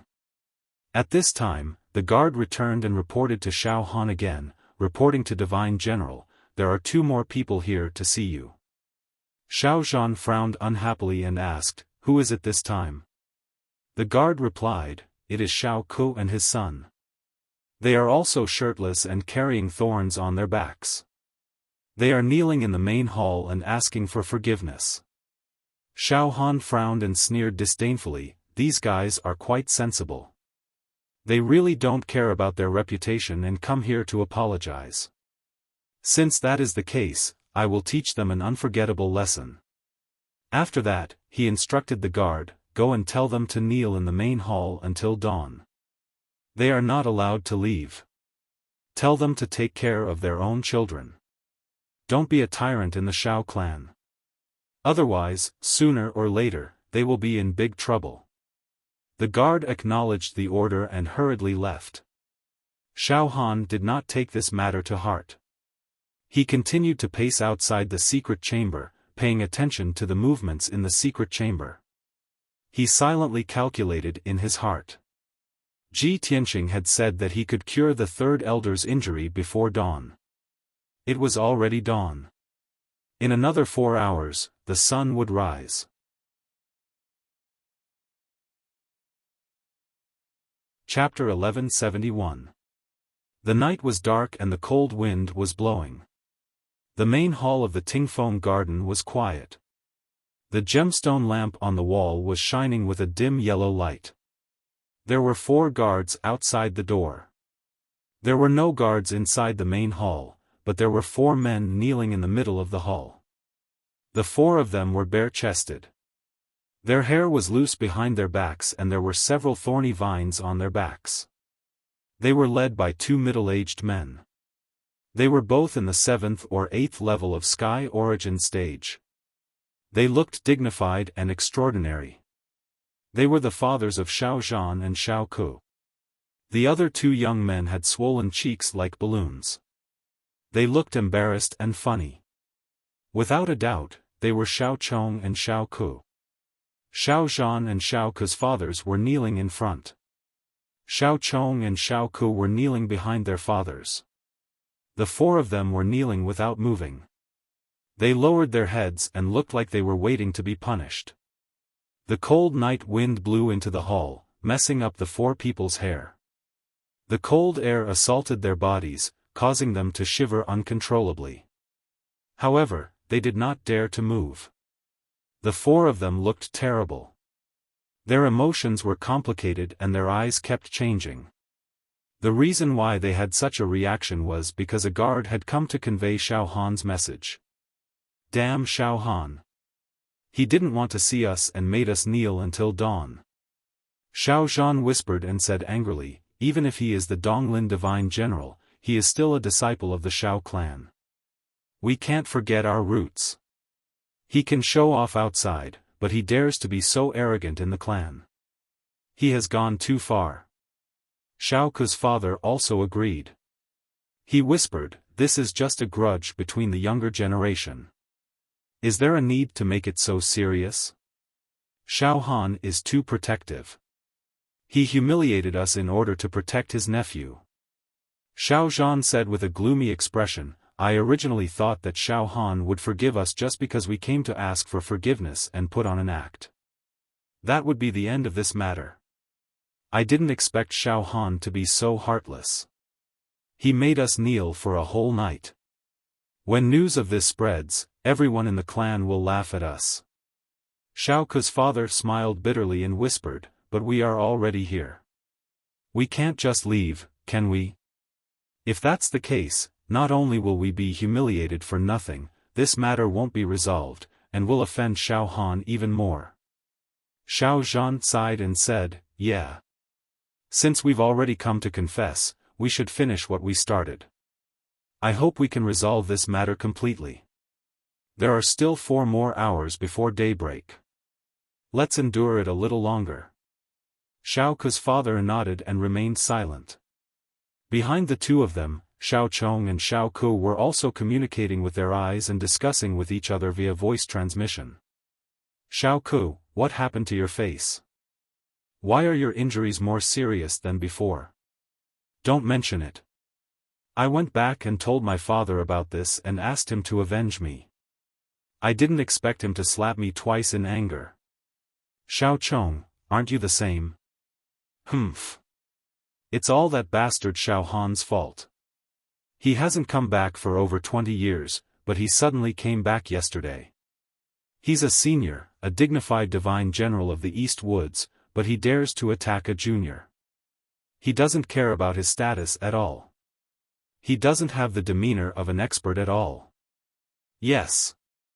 Xiaofan, this fellow was too overprotective. He was simply unreasonable. Unfortunately, he has a high position and great power. None of us can afford to offend him. I'm so angry. Humph. We can't afford to offend Xiaofan, but can't we afford to offend his nephew? That guy called Tian Xing looked like an idiot who had a golden exterior but was actually rotten inside. That guy only knows how to boast and deceive girls with flowery words. He doesn't even have the guts to fight with us. What a piece of trash. What ability does he have? Isn't he just relying on Xiaofan's protection? He actually dares to show off in our clan and seduce Xiaoling. He deserves to die. Xiao Ku, we have to find a chance to teach that guy a lesson these few days. We have to make him lose face and run out of the Xiao clan with his tail between his legs. That's right. I also hate him to the core. I can't wait to step on him and crush him to death in front of everyone. But, we have to plan carefully. We can't leave any evidence behind. Otherwise, Xiaofan will punish us again. Let's meet up tomorrow and find a few more brothers to discuss this matter together. Two pairs of father and son and four Sky Origin stage experts knelt in the main hall silently, each with their own thoughts. Time passed silently, and 4 hours passed very quickly. The sky outside the main hall finally lit up. The sky was bright. The two pairs of father and son had knelt in the main hall for the whole night. Their hearts were filled with anger and resentment. Seeing that the sky was finally bright, the four of them were finally free. They all let out a long breath. They quickly got up and walked out of the main hall. They left Tingfeng Garden as if they were escaping. At the same time, Xiaofan, who was pacing back and forth outside the secret chamber, finally stopped. The heavy door of the secret chamber suddenly made a muffled sound and slowly opened. Xiaofan immediately turned around and looked into the secret chamber with bright eyes. His face was full of anticipation. When the door of the secret chamber opened, Ji Tianqing, who was wearing a white robe, walked out tiredly. Xiaofan quickly went up to him and asked expectantly, "Tianqing, how is it?" Ji Tianqing nodded and smiled. Third Elder's injuries are 80% healed. It's not a big problem. He will be completely healed after a few more months of rest. Hearing this, Xiaofan's eyes lit up and he clenched his fists excitedly. That's great. Tianqing, you are indeed the disciple of the godly doctor.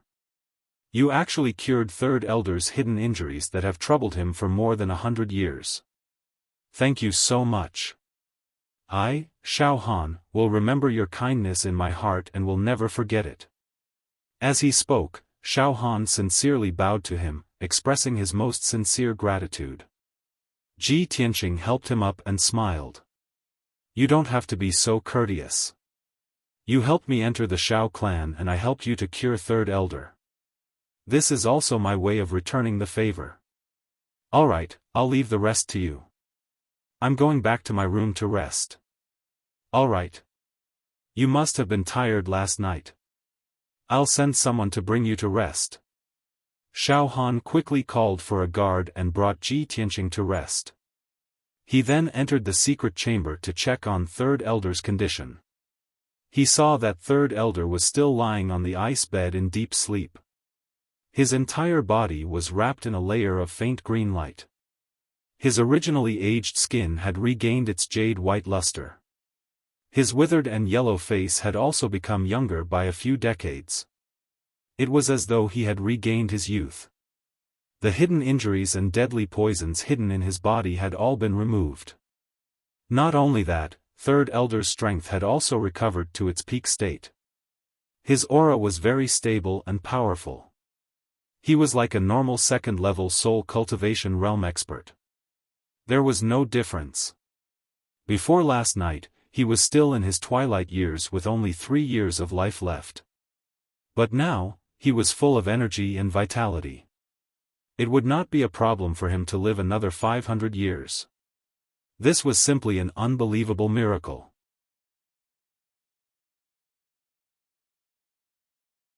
Chapter 1172. Not long after, the green light on Third Elder's body dissipated. He woke up from his deep slumber and slowly opened his eyes. Xiaofan hurriedly approached him and asked with concern, "Third uncle, you're finally awake. How do you feel?" It was as if the Third Elder had fallen asleep. He didn't know what had happened. Where's Tianqing? Has the treatment ended? He sat up from the frozen jade bed, moved his limbs, and used his soul to check the condition of his body. With one look, he was instantly stunned. Oh my God! My injuries are all healed? Isn't this too unbelievable? Where's Tianqing? Did he really heal all of my injuries?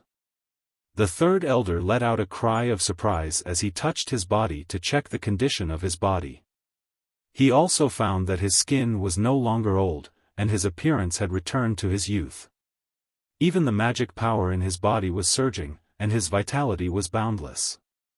Even if he lived for another 500 years, he would not age like before. Such a huge change made him so excited that he could not control himself. He was so excited that his face was flushed red, and his eyes were covered with a layer of mist. If it did not happen to him, how could he believe in such a miracle? Third Elder was so excited that he could not control himself. He jumped down from the frozen jade bed, grabbed Xiaofan's arm with both hands, and said excitedly, "Xiaofan. Third uncle has been tormented by hidden injuries for more than 100 years. I always thought that I would reach the end of my life after 300 years. This is too unbelievable. Tianqing actually saved me. I don't have any injuries on my body, as if I've returned to my youth." Seeing Third Elder so excited, Xiaofan also felt the same. He nodded and said, "Third uncle, Tianqing is not only the #1 genius of our clan, but also the #1 genius of the entire Tianxian continent. He has already created countless miracles, and now he healed your injuries in one night. I'm not afraid of you laughing at me, but no matter what miracles he creates, I won't be surprised. Because, I've already been shocked to the point of numbness by the various miracles he has created." The Third Elder nodded his head repeatedly and exhorted in a solemn tone, "Xiaofan, you are the most outstanding disciple of our Xiao clan in the past 300 years. You are also the pride of our clan. However, it's your fortune to be able to befriend Tianqing. It's also our Xiao clan's fortune. Let me warn you, you must maintain a good relationship with him in the future. No matter what, don't offend him." Xiaofan chuckled and shook his head, "Third uncle, you worry too much. Tianqing is definitely not a fish in a pond. One day, he will transform into a true dragon and soar into the 9 heavens. Why would I offend him for no reason? Moreover, I know Tianqing's character the best. As long as we don't challenge his bottom line, he won't be our enemy." Hearing him say so, Third Elder was relieved and hurriedly urged, "Xiaofan, quickly bring me to see Tianqing. I must thank him in person." As he spoke, he pulled Xiaofan and was about to leave the secret chamber. Halfway through, he suddenly thought of something.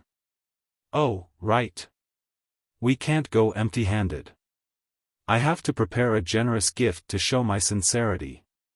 Xiaofan hurriedly pulled him and persuaded with a smile, "Third uncle, Tianqing was busy last night and consumed too much of his spiritual power. He is now recuperating and adjusting his breath. Even if you want to thank him in person, you have to do it another day, right?" Third Elder was stunned for a moment. He slapped his forehead and said with a wry smile, "Oh, that's true.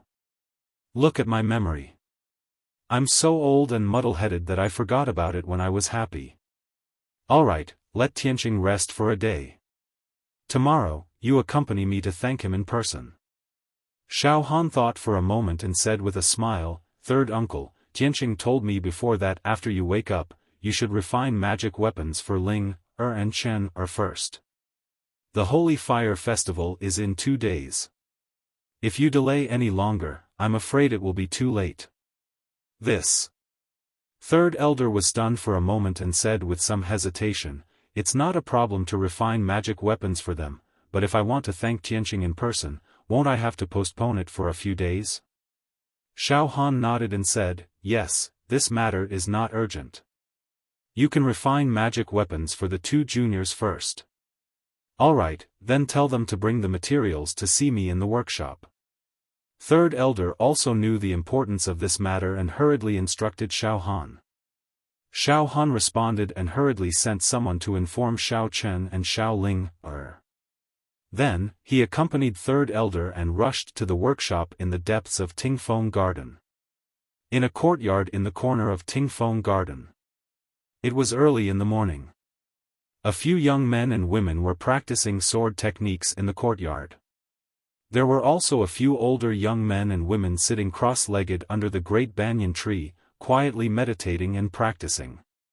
These were the Xiao clan's disciples from the 3rd branch. All of them were outstanding talents with high martial talent. Xiao Ling, and Xiao Chen were the leaders of the 3rd branch. They were also the most outstanding geniuses. At this moment, the 2 of them were standing under the roof, observing their younger brothers and sisters practicing sword techniques while conversing softly.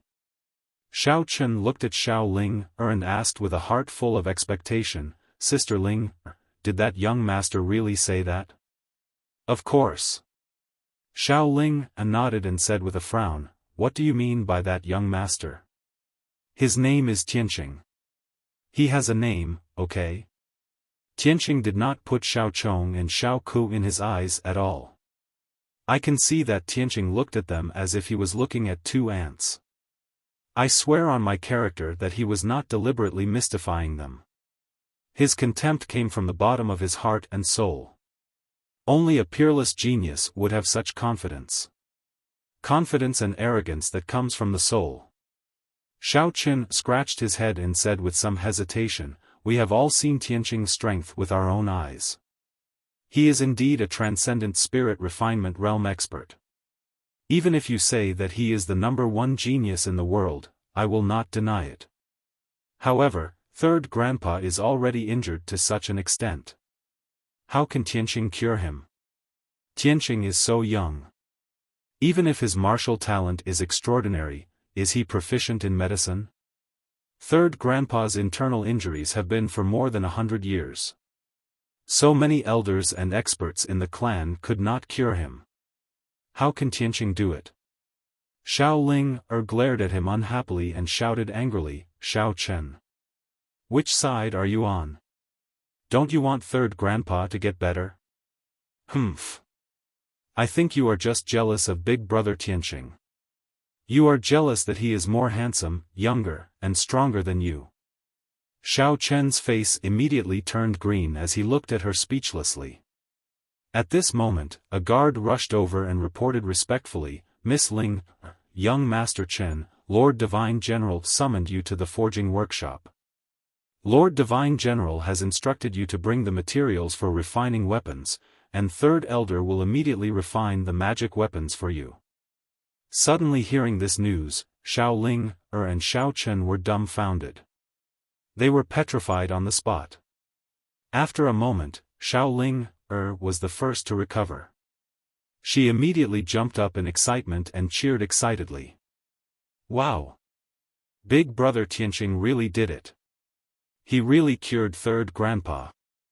Xiao Chen's eyes widened in shock. His face was filled with disbelief. He looked up at the sky with lifeless eyes and cried out involuntarily, "Oh my God! That guy actually created a miracle? He is so strong and his medical skills are so heaven-defying. Is he still human?"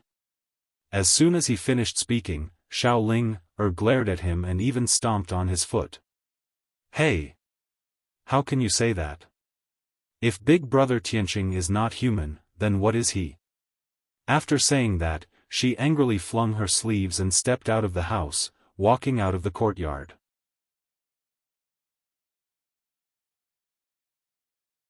Chapter 1173. Xiao Chen explained to Xiao Ling along the way.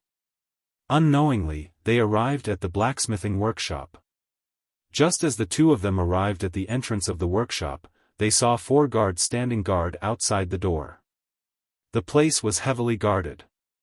Spiritual energy fluctuations kept coming from the blacksmithing workshop. There were also surging berserk earth flame essence chi flickering continuously. Clearly, the previously quiet blacksmithing workshop was finally going to start refining. The last bit of worry in Xiao Chen's heart vanished without a trace. When Xiao Chen followed Xiao Ling into the blacksmithing workshop, he saw Xiao Han standing in the hall. Not far away, there was a 30-meter-tall black cauldron wrapped in a layer of 5-colored spiritual light. Intense flames kept rising from the cauldron. The hale and hearty third elder with a head full of white hair stood in the air above the black cauldron. He continuously sent out beams of light with his palms, injecting vast magic energy into the cauldron. Xiao Chen and Xiao Ling looked up at the third elder. When they saw that he looked 10 years younger, brimming with energy and vast magic energy, they immediately revealed expressions of disbelief. If they had not seen it for themselves, the two would not have believed that the third elder had undergone such a drastic change in just one night. This was simply inconceivable. At the same time, Xiaofan shouted with a dignified expression, "What are the two of you still standing there for? Don't waste time. Quickly hand over the materials and let the third elder refine the magic treasure for you." Only then did the two recover their wits.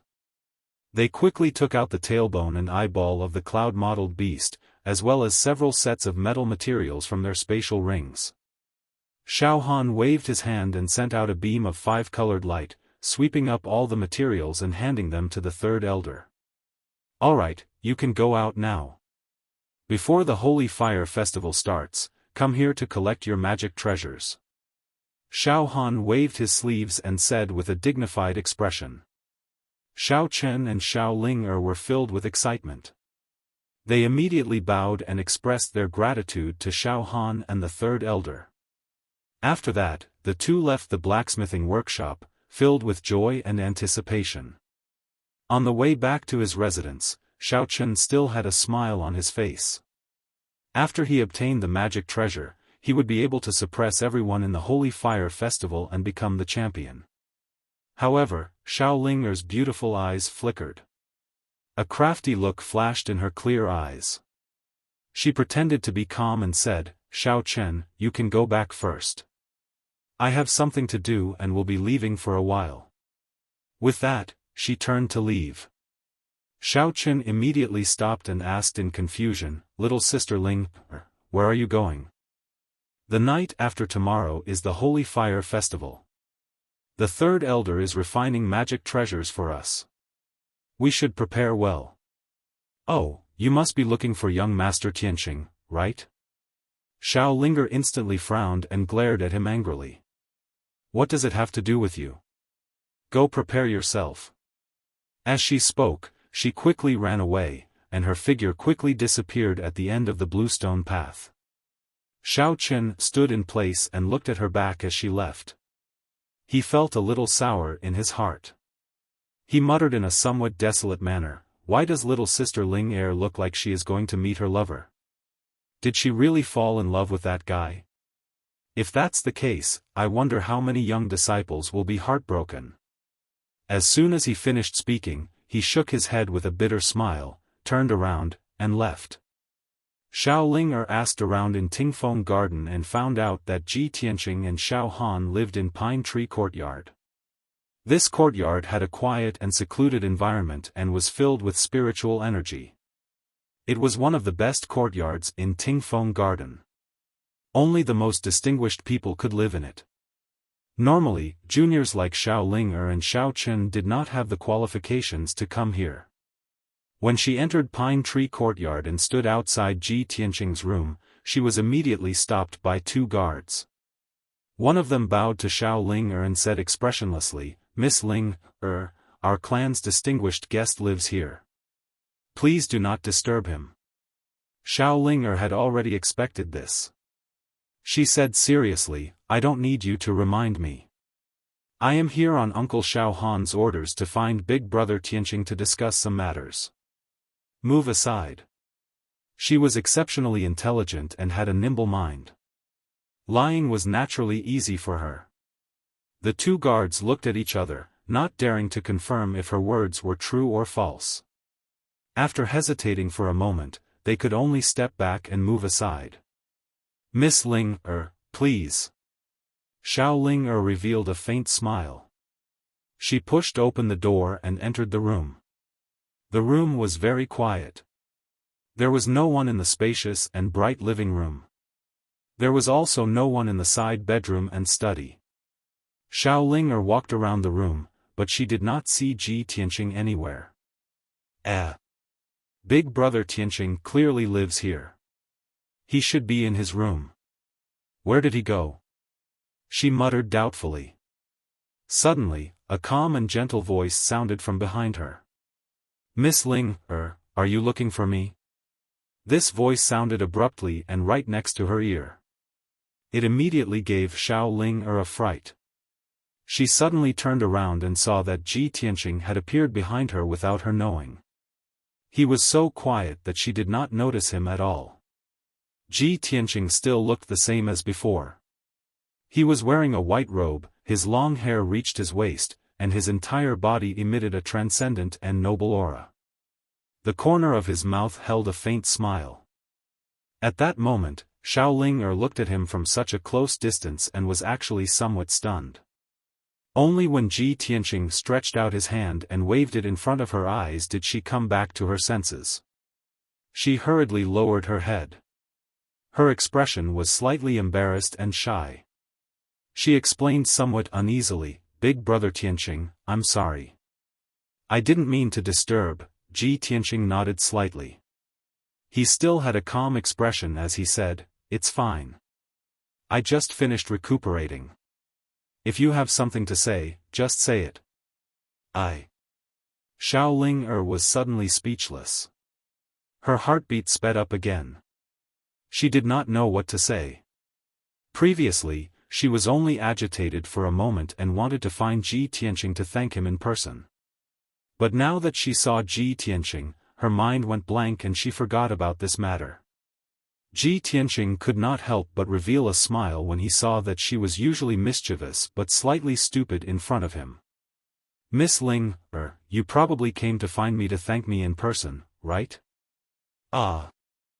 Right. Xiao only remembered the reason after he reminded her.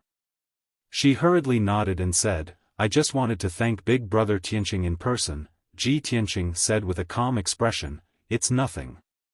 You don't have to thank me." Xiao was at a loss again. Her beautiful eyes looked around, but she did not know what to say. However, Ji Tianqing looked at her with a smile, waiting for her to get down to business. This made her feel even more awkward and uneasy. Finally, Ji Tianqing took the initiative to speak. "Miss Ling, this is my first time in the Xiao clan. I have nothing to do and want to take a stroll outside. Can you be my guide?" Xiao eyes immediately lit up. She hurriedly nodded and said, "Of course I'm willing. It's Ling-er's honor to be able to serve Big Brother Tianqing." She happily agreed and hurriedly brought Ji Tianqing out of the pine tree courtyard and strolled around Tingfeng Garden. The two of them chatted as they walked. It did not take long for them to walk around Tingfeng Garden. Hence, under Ji Tianqing's request, Xiao brought him out of Tingfeng Garden.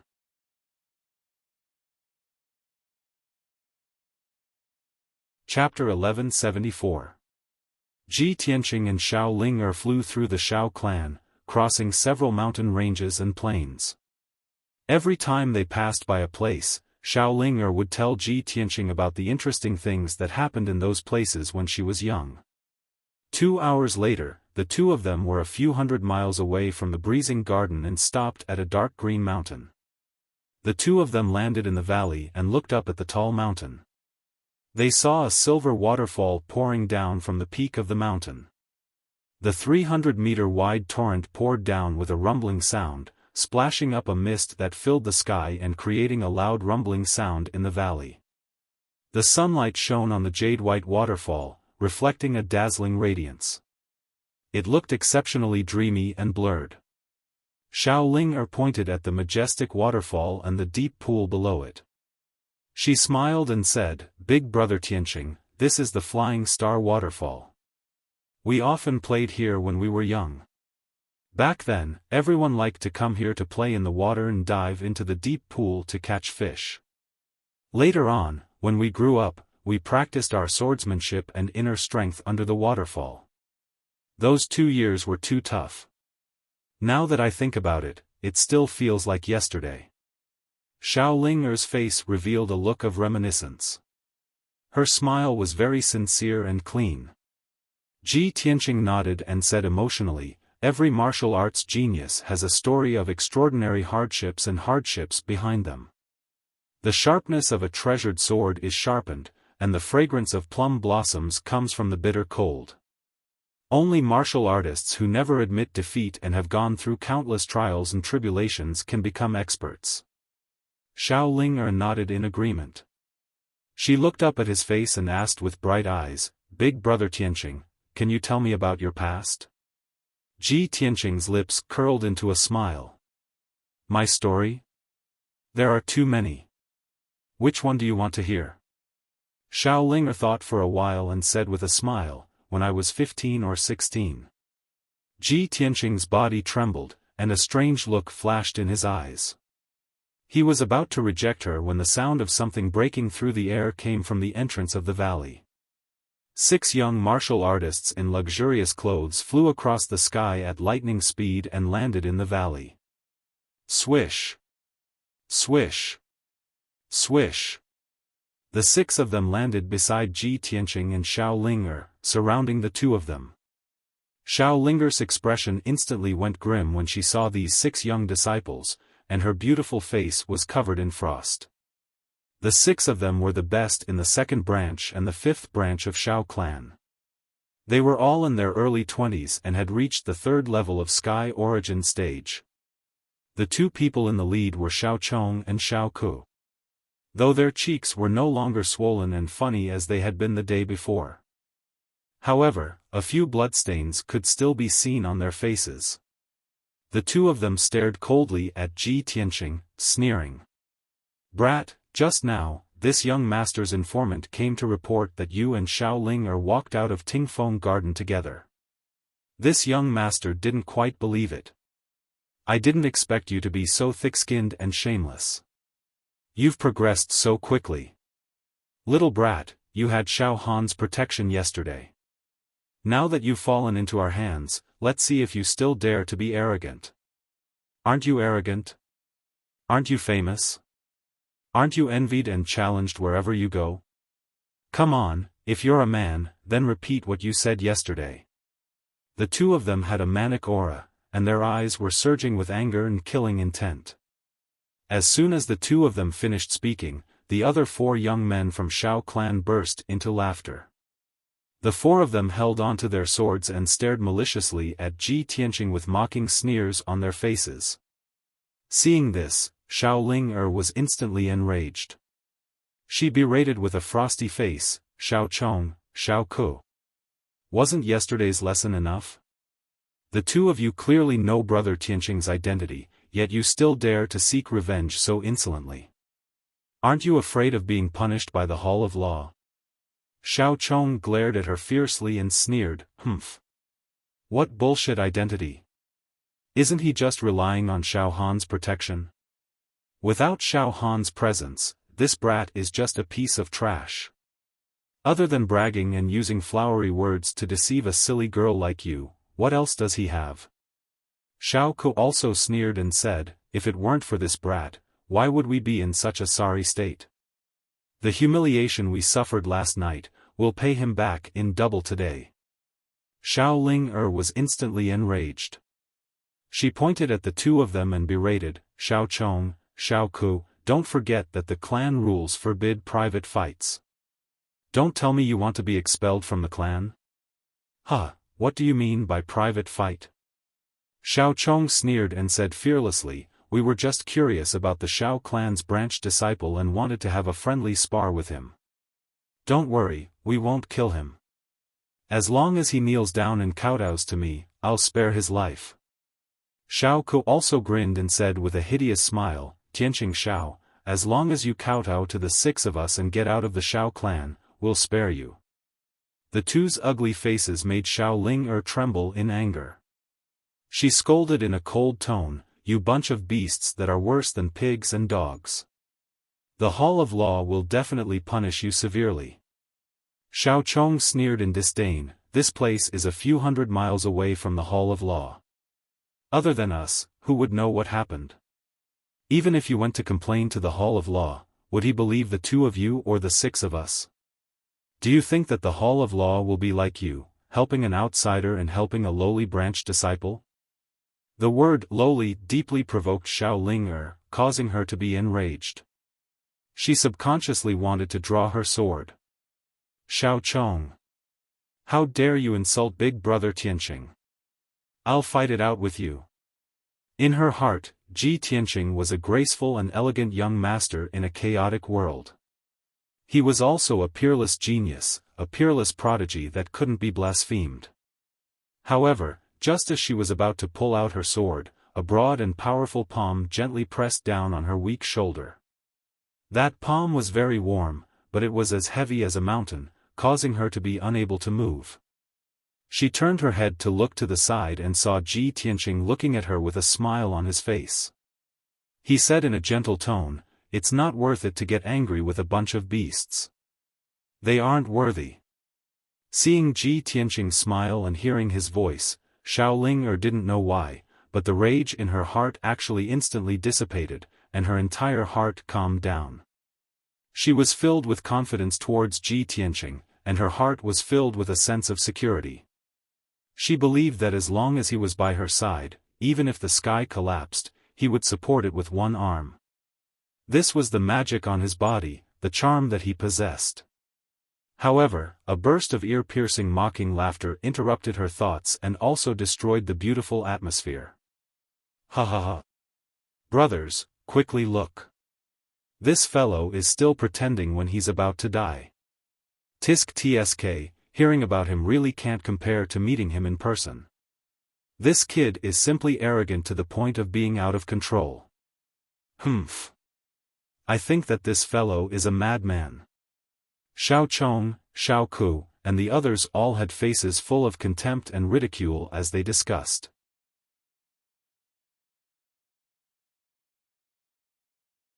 Chapter 1175. Ji Tianqing's words made everyone quiet down instantly. Xiao Chong, Xiao Ku, and the rest were stunned as they looked at him strangely. After a while, everyone came back to their senses and burst into laughter. "Ha ha ha. I'm dying of laughter. This guy is really crazy. I think he even forgot his own surname, right?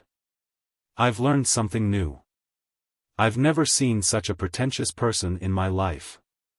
Look at how serious his expression is when he's bragging. Even he believes it himself. I'm completely convinced. This guy is already possessed." The crowd roared with laughter as they mercilessly mocked him.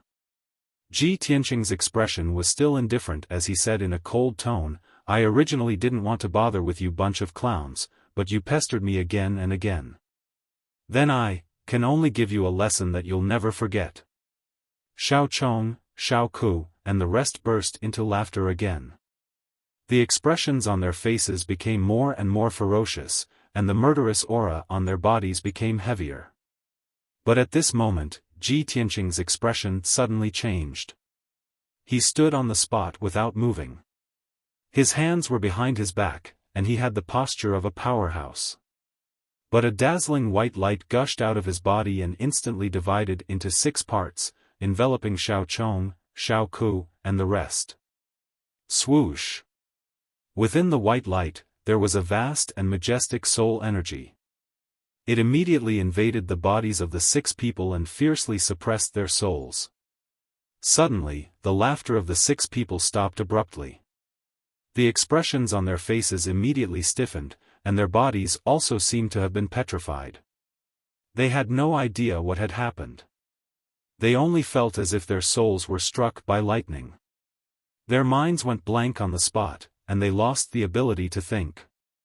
In the next moment, unparalleled pain came from the depths of their souls, causing their bodies to tremble like a sieve. Their legs went soft, and they knelt on the ground. Ah!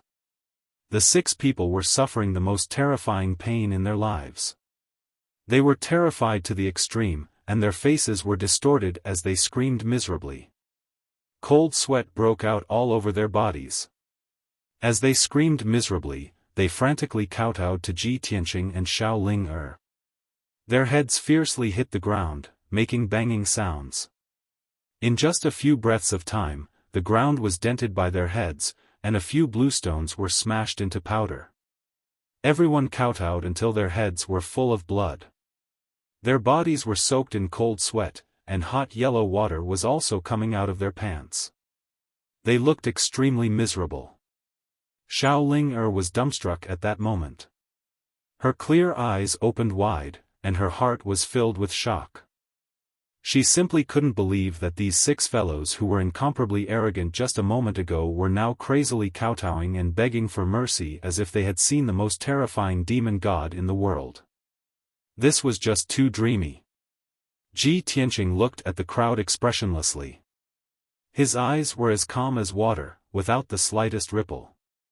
A bunch of trash. I haven't even made a move yet, and you're already so scared. How pitiful. His voice was indifferent as he spoke. After which, he turned around and left with Xiao Linger. Even when he and Xiao Linger flew out of the valley and disappeared into the horizon, Xiao Chong, Xiao Ku, and the others were still kneeling on the ground, frantically kowtowing in pain and fear. After a long while, everyone finally regained their senses and hurriedly got up from the ground. They were all still in shock as they sized each other up. They saw that everyone's faces were covered in blood, and their hair was disheveled. Moreover, their clothes were soaked, and they were emitting the stench of feces and urine. They were simply in an extremely sorry state. Everyone recalled Ji Tianqing's words and instantly felt extremely humiliated. They even had the thought of committing suicide. Ah! My illustrious reputation is all ruined. Xiao Tianqing. I'll never let you go, you bastard. Bastard. I don't know what sorcery he used to bewitch our minds and make us kowtow to him. He deserves to die. Everyone roared with grief and indignation as they cursed crazily. After a long time, Xiao Chong and Xiao Ku gradually calmed down. Their eyes flickered with resentment. Xiao Ku lifted his sleeve to wipe the blood off his face. His face was livid with anger as he asked in a deep voice, Xiao Chong, Xiao Tianqing humiliated us like this. I swear I won't stop until I destroy his reputation. Xiao Chong was so angry that his face turned purple. He asked in a cold tone, then, what method do you have to wash away today's humiliation? Xiao Ku's eyes were filled with rage as he said with resentment, it's still the same method as back then. I want him to suffer all kinds of humiliation during the Holy Fire Festival and be expelled from the Xiao clan like a stray dog. Hearing this, Xiao Chong immediately grinned coldly. That's right. Xiao Chen's elder brother was ruined by us just like that. If not for the third elder trying his best to protect and plead for mercy, he would have been expelled from the Xiao clan long ago. Even so, he is now a lowly odd-job worker, only able to work in the mines. Xiao Tianqing, that bastard, is just a branch family disciple. Even with Xiao Han's protection, he will not be able to escape the fate of being expelled from the clan. Xiao Ku nodded and exchanged glances with Xiao Chong. Both of them revealed sinister and resentful smiles. Ji Tianqing and Xiao Linger flew out of the valley and continued to fly towards the depths of the Xiao clan. After the two of them flew out for 250 kilometers, Xiao Linger stopped and stood in the sky above a dense forest. Elder brother Tianqing, this is as far as we can go. We can't go any further. Ji Tianqing looked ahead and saw a towering mountain that was over 10,000 meters tall at the end of the horizon 50 kilometers away. That towering mountain was shrouded in white clouds and thick fog. It looked very mysterious and emitted a majestic aura that could suppress the world. It was like a pillar that supported the sky in this alternate dimension. He asked doubtfully, what's wrong?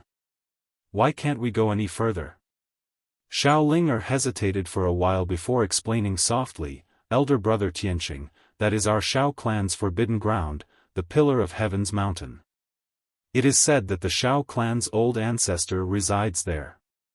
Oh? The Xiao clan's old ancestor's residence? Ji Tianqing raised his eyebrows as a playful look flashed in his eyes. Xiao Linger nodded and pulled his arm. Her eyes were clear as she said, Elder brother Tianqing, let's go back. Linger knows how to brew tea. I will brew this year's spirit heart tea for you. Ji Tianqing smiled and waved his hand. There's no need to go through so much trouble. The Holy Fire Festival is coming soon. You have to prepare well. Don't you want to leave the Xiao clan? Then you can't disappoint everyone. Xiao Ling'er's eyes lit up when she heard that. She raised her head and asked, Elder Brother Tianqing, will you leave the Xiao clan after the Holy Fire Festival? Yes. Ji Tianqing nodded slightly. If I get the top 2 in the assessment and leave the Xiao clan, will I be able to see you often in the future? Ji Tianqing only smiled and didn't answer. Xiao Ling'er was certain of the answer in her heart. She clenched her small fist and said firmly, Elder Brother Tianqing, don't worry. I will definitely get the top 2 in the assessment. I won't let you down. Ji Tianqing smiled and said, then you should go back and prepare. I will walk around by myself. Xiao Ling'er didn't doubt him at all. She quickly nodded and agreed. After bidding farewell, she flew back.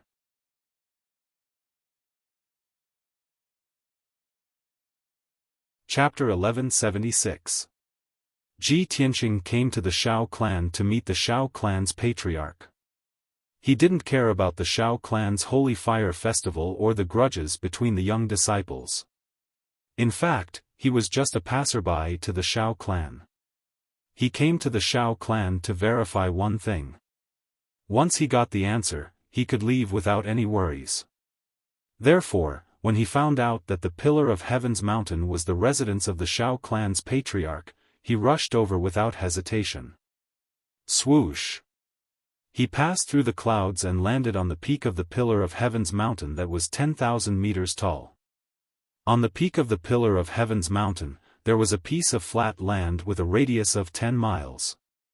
This piece of land was filled with dark red spiritual feather maple leaves. The red leaves were like the feathers of a divine bird and were as red as fire. Surrounded by thousands of spiritual feather maple leaves, there was a wooden house made of black soul wood. The wooden house had 2 floors and about 6 to 7 rooms. An invisible soul-grade array protected the entire wooden house. Even after thousands of years, it wouldn't decay. Every room in the wooden house had its own defensive array that contained the power of space. They all had their own mysteries. In the small courtyard outside the wooden house, there was a 300-meter-tall green maple tree. The tree trunk was 30 meters thick and the wide tree crown covered an area with a radius of 10,000 feet. Pieces of dark green maple leaves fell from the tree crown, sprinkling in the quiet little courtyard, making rustling sounds. Under the 1,000-year-old tree, there was a green stone table and 2 stone stools. On the table, there was a chessboard with hundreds of black and white chess pieces. Beside the table, there was a green jade pot filled with bejeweled nectar that emitted an intoxicating fragrance. A skinny old man in a black robe with white hair that reached his waist was sitting on the stone stools like a withered tree. He didn't move at all. His aura was extremely restrained, like an ordinary person. There wasn't even any aura of life on his body. He was like a piece of withered wood.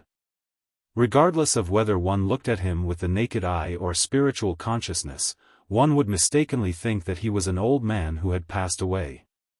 However, Ji Tianqing's spiritual energy could detect that the black-robed old man's spiritual energy was as vast as the sea. He could vaguely sense that the white-haired old man's spirit power seemed to have reached the peak of the soul refinement realm and was only a step away from entering the essence soul supremacy realm. The black-robed old man sat under the tree. His white hair and black robes were covered with dozens of green maple leaves. No one knew how long he had been sitting under the tree, but he hadn't moved at all. He stared at the chessboard on the table without any ripples in his eyes. He held a black chess piece in his right hand. It hovered in the air and did not fall down. Ji Tianqing lightly stepped into the small courtyard and walked towards the Qing maple tree. The black-robed old man's back was facing him. He didn't seem to have noticed his arrival and remained motionless. Moments later, Ji Tianqing walked under the green maple tree and stood beside the black-robed old man. He cupped his hands in greeting and said, Junior Ji Tianqing pays his respects to the Xiao clan's patriarch. Without a doubt, this black-robed old man was the Xiao clan's patriarch. He ignored Ji Tianqing and continued to stare at the chessboard with a focused gaze. Ji Tianqing could only stand at the side and wait quietly. Unknowingly, an hour had passed. The Xiao clan's patriarch seemed to have finally thought of the answer. A bright light flashed across his deep eyes. Smack! The black chess piece in his right hand landed on the chessboard on the stone table with a crisp sound. When the chess piece landed, a majestic aura erupted from his body. It was as if he had just come alive. It was only then that Ji Tianqing asked, "Senior, who are you playing chess with?" The Xiao clan's patriarch didn't look at him. He pointed above his head and said a word in a deep voice. "Heaven." Ji Tianqing raised his eyebrows as a playful smile appeared on his face. "Senior, you're playing chess with the heavens? This reminds me of something in the past. There was once a paragon expert who lived in seclusion and used his great abilities to observe the heavens and the world. He also set up a huge chess game in the square outside his residence and spent thousands of years playing chess with the heavens." The Xiao clan's patriarch was slightly moved, and a bright light flashed across his eyes. He then raised his head and looked deeply at Ji Tianqing. He raised his eyebrows and asked, "What was the result?" Ji Tianqing smiled and raised a finger. "He won against the heavens and left." "Left, by the heavens?" The Xiao clan's patriarch's expression changed. His eyes shone brightly as he asked, "That person was an essence soul paragon?" Ji Tianqing nodded and said in a serious tone, "That senior observed the heavens and the world and played chess with the heavens for 8,000 years. He went through 9 heavenly tribulations and finally broke through the void and went to another continent." "Another continent?" The Xiao clan's patriarch's expression changed drastically as he stood up. He was so agitated that the white beard on his chin was trembling. He grabbed Ji Tianqing's arm and asked, "You know all this? Do you know how to go to that continent? Is it only by entering that continent can one see the secrets of the heavenly tribulations and becoming a saint?" Obviously, the Xiao clan's patriarch knew very little about the other continent, but he yearned for it. Ji Tianqing shook his head lightly and said calmly, "I have just entered the soul-tempering stage and have only heard about the other continent recently. I know very little about it. How would I know the way to go to that continent?" The Xiao clan's patriarch nodded slightly and calmed down. He sat back down on the stone bench. He looked at Ji Tianqing expressionlessly and asked in a deep voice, "You are the Ji Tianqing that Xiaofan mentioned in the letter?" "That's right, I am," Ji Tianqing replied in a manner that was neither servile nor overbearing.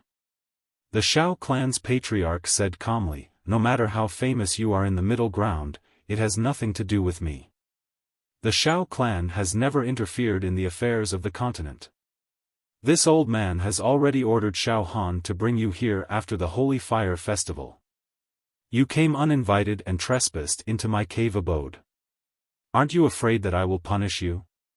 Ji Tianqing saw that he was showing signs of anger, but he was not worried. He smiled and said, "Senior, please don't be angry. Please listen to my story. 1,000 years ago, the ancient demon emperor wreaked havoc in the world. He invaded the middle ground and cruelly massacred millions of people. At that time, a peerless prodigy appeared in the human race. He single-handedly defeated the army of 1,000,000 demons and killed the ancient demon emperor with one sword. He sealed him in the Tianshan region. A few years later, the chaos of the demons was quelled, and this peerless prodigy became the publicly acknowledged strongest person in the continent. With just one sword, he broke all the laws in the world and killed all the strong enemies. Everyone in the world called him Kenshin." Hearing this, the Xiao clan's patriarch's expression changed drastically. His deep eyes surged with light, and his expression became extremely solemn.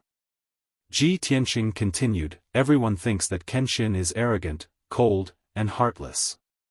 He will never take in disciples in his life. However, very few people know that although Kenshin does not take in disciples, he once guided a few young talents and taught 4 young geniuses. Among the 4, one of them happened to have the surname Xiao. Senior, don't you think this is very coincidental? After saying that, he looked at the Xiao clan's patriarch with a smile. The Xiao clan's patriarch frowned. His entire body was wrapped in a layer of coldness, and a majestic divine spirit power was accumulated in his body. He stared at Ji Tianqing warily and asked in a cold voice, "Kid, who are you? How do you know this secret?" Ji Tianqing looked straight at him. His chest was open, and he said righteously, "The successor of the sword god." Ha ha ha. The Xiao clan's patriarch raised his head and laughed loudly. His entire body erupted with rage, and his aura skyrocketed. Ridiculous. The sword god had already fallen 1,000 years ago. How old are you? How dare you tease me like this? Aren't you afraid that I'll break your neck? Before Ji Tianqing could speak, the ancient voice of the burial of heaven came from the broken sword.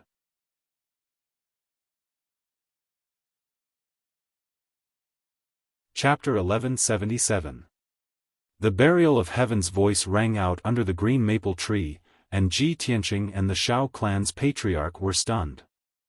The Xiao clan's patriarch's body stiffened, and his expression changed drastically. His deep eyes were filled with disbelief. He thought that he had heard wrongly and was somewhat unsure. After being stunned for a while, he muttered, "What a familiar voice. Could it be burial of heaven?"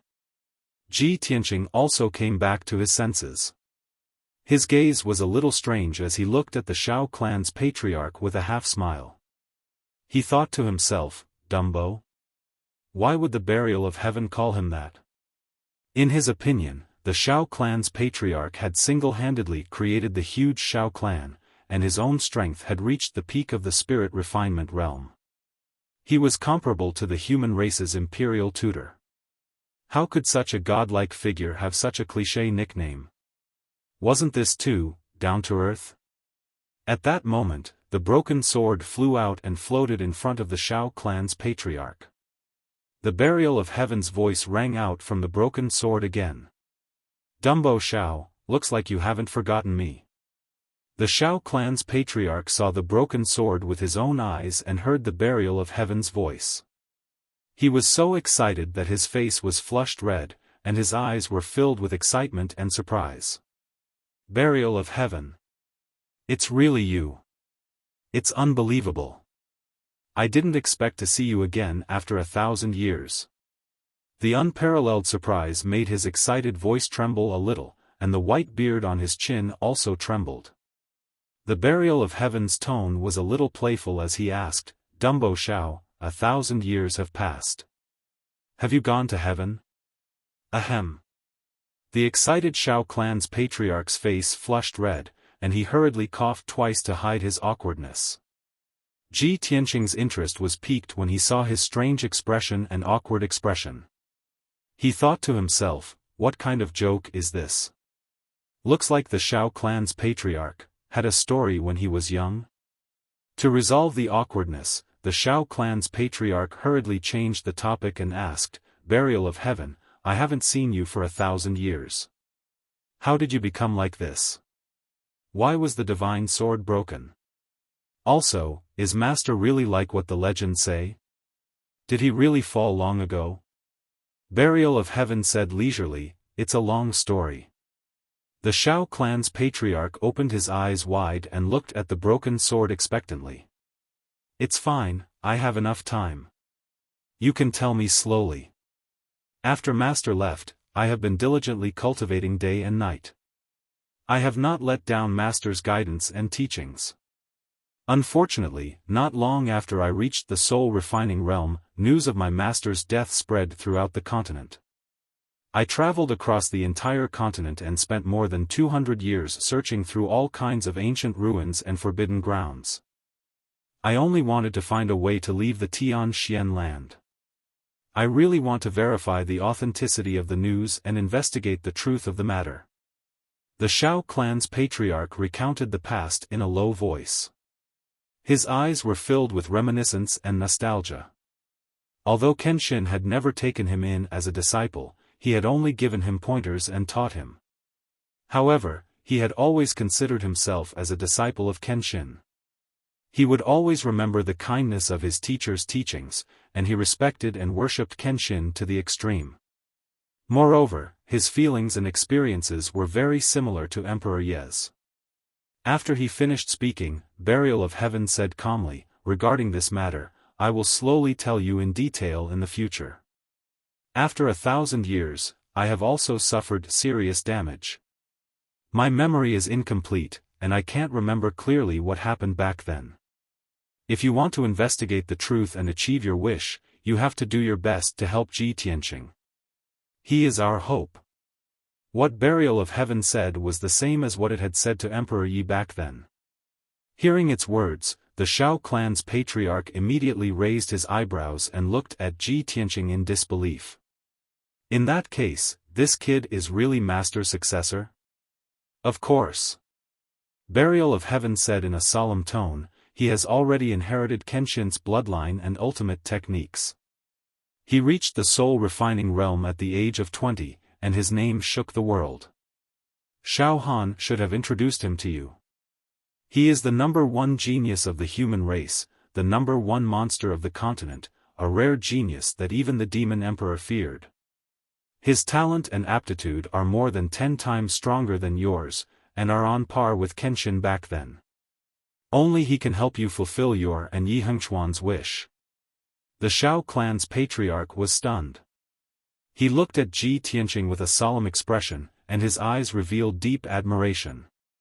A month ago, Xiaohan sent a message, reporting that Ji Tianqing wanted to see him.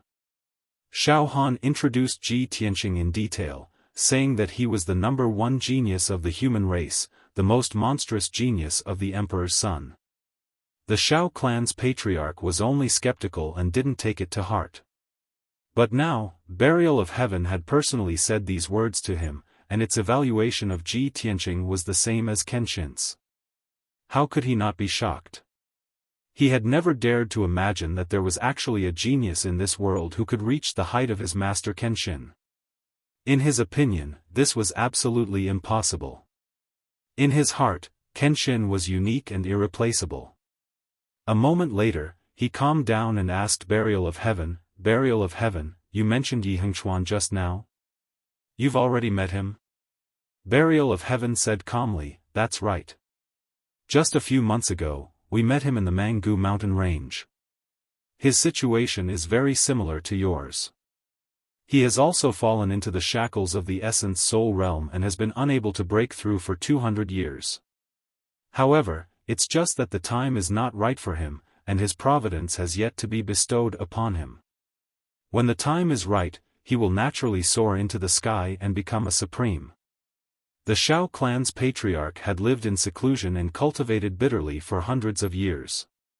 He comprehended the secrets of heaven all day and played games with the heavens, all for the sake of breaking through to the essence soul realm. There was nothing more attractive than breaking through to the essence soul realm. Burial of Heaven's words made his heart beat faster, and his eyes shone brightly. He immediately asked, "When will his time be right?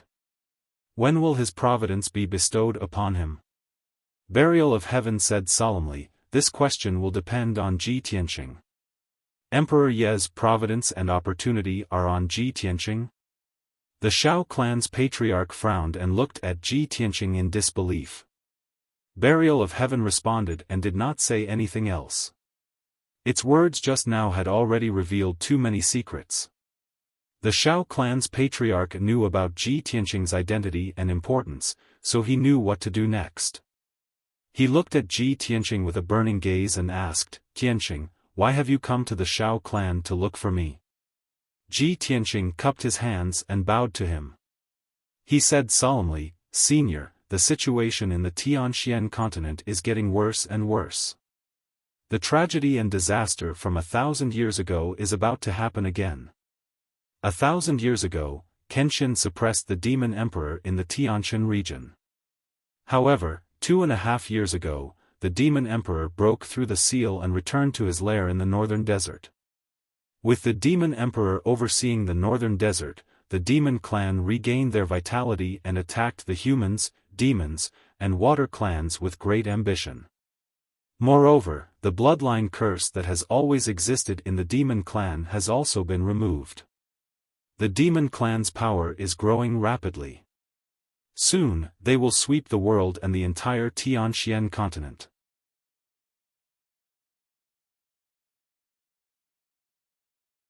Chapter 1178. Faced with Ji Tianqing's request, the Shao clan's patriarch hurriedly extended his hands and helped him up. "Tianqing, please get up." Ji Tianqing insisted on bowing and said with a sincere expression, "Senior, Kenshin and the demon race had deep enmity back then. Now that I have inherited the Kenshin bloodline and ultimate technique, I have also inherited his dying wish. I am at odds with the demon race and have an irreconcilable enmity.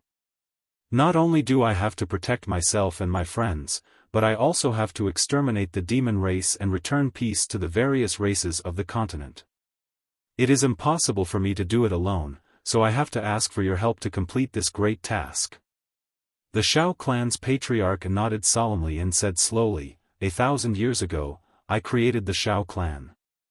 In order for the Shao clan to continue on and not be destroyed quickly, I chose to live in seclusion here and requested the Shao clan's disciples not to interfere with the worldly affairs of the various races of the continent. Originally, the demon race was rampant on the continent and wantonly attacked the various races' territories. All these had nothing to do with the Shao clan. However, since you are my master's disciple, have amazing talent, and have also inherited my master's dying wish, I will of course not reject you. This old man promises you that when you need my help, I will personally come out and assist you." Seeing that he had finally agreed, Ji Tianqing heaved a sigh of relief and hurriedly bowed to express his gratitude. "Thank you for your help, senior." The Shao clan's patriarch smiled and nodded. "You don't have to thank me. Perhaps we are helping each other in this matter. I have lived in seclusion here for 1,000 years, and finally, I have waited for you. In the future, whether I can improve further and break through to the essence soul realm, whether I can leave this continent, all depends on you." As he spoke, he took out 2 dark green jade slips from his interspatial ring and handed them to Ji Tianqing. "Tianqing, here are 2 communication jade slips. If you need help in the future, just send me a message, and I will do my best to help." After receiving the Shao clan's patriarch's promise, Ji Tianqing was satisfied and hurriedly accepted the 2 jade slips. Then, he sat opposite the Shao clan's patriarch under the green maple tree and started chatting. The Shao clan's patriarch looked at Ji Tianqing with interest and asked doubtfully, "Tianqing, I've been living in seclusion here for hundreds of years. This old man is very puzzled.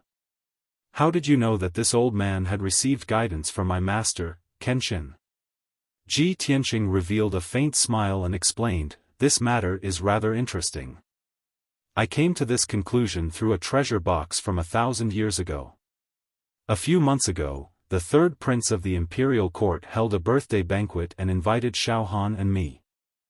I personally came, but Xiaofan didn't. He just casually took out a treasure box as a congratulatory gift. He told the Shao clan's patriarch everything that had happened. After the Shao clan's patriarch heard this, he finally understood how complicated the situation was. He could not help but reveal a bitter smile and shake his head, sigh. This is really a coincidence. Back then, when this old man was roaming the continent, I coincidentally obtained a top-notch refining material, the star sand. I placed it in a treasure box and sealed it with the array formation taught by my master. This old man originally wanted to keep this item and use it when I wanted to refine a divine artifact or dharma treasure. I didn't expect that after hundreds of years, this old man still couldn't break through the shackles and couldn't reach the essence soul realm, let alone refine a divine artifact. That star sand was placed there for hundreds of years.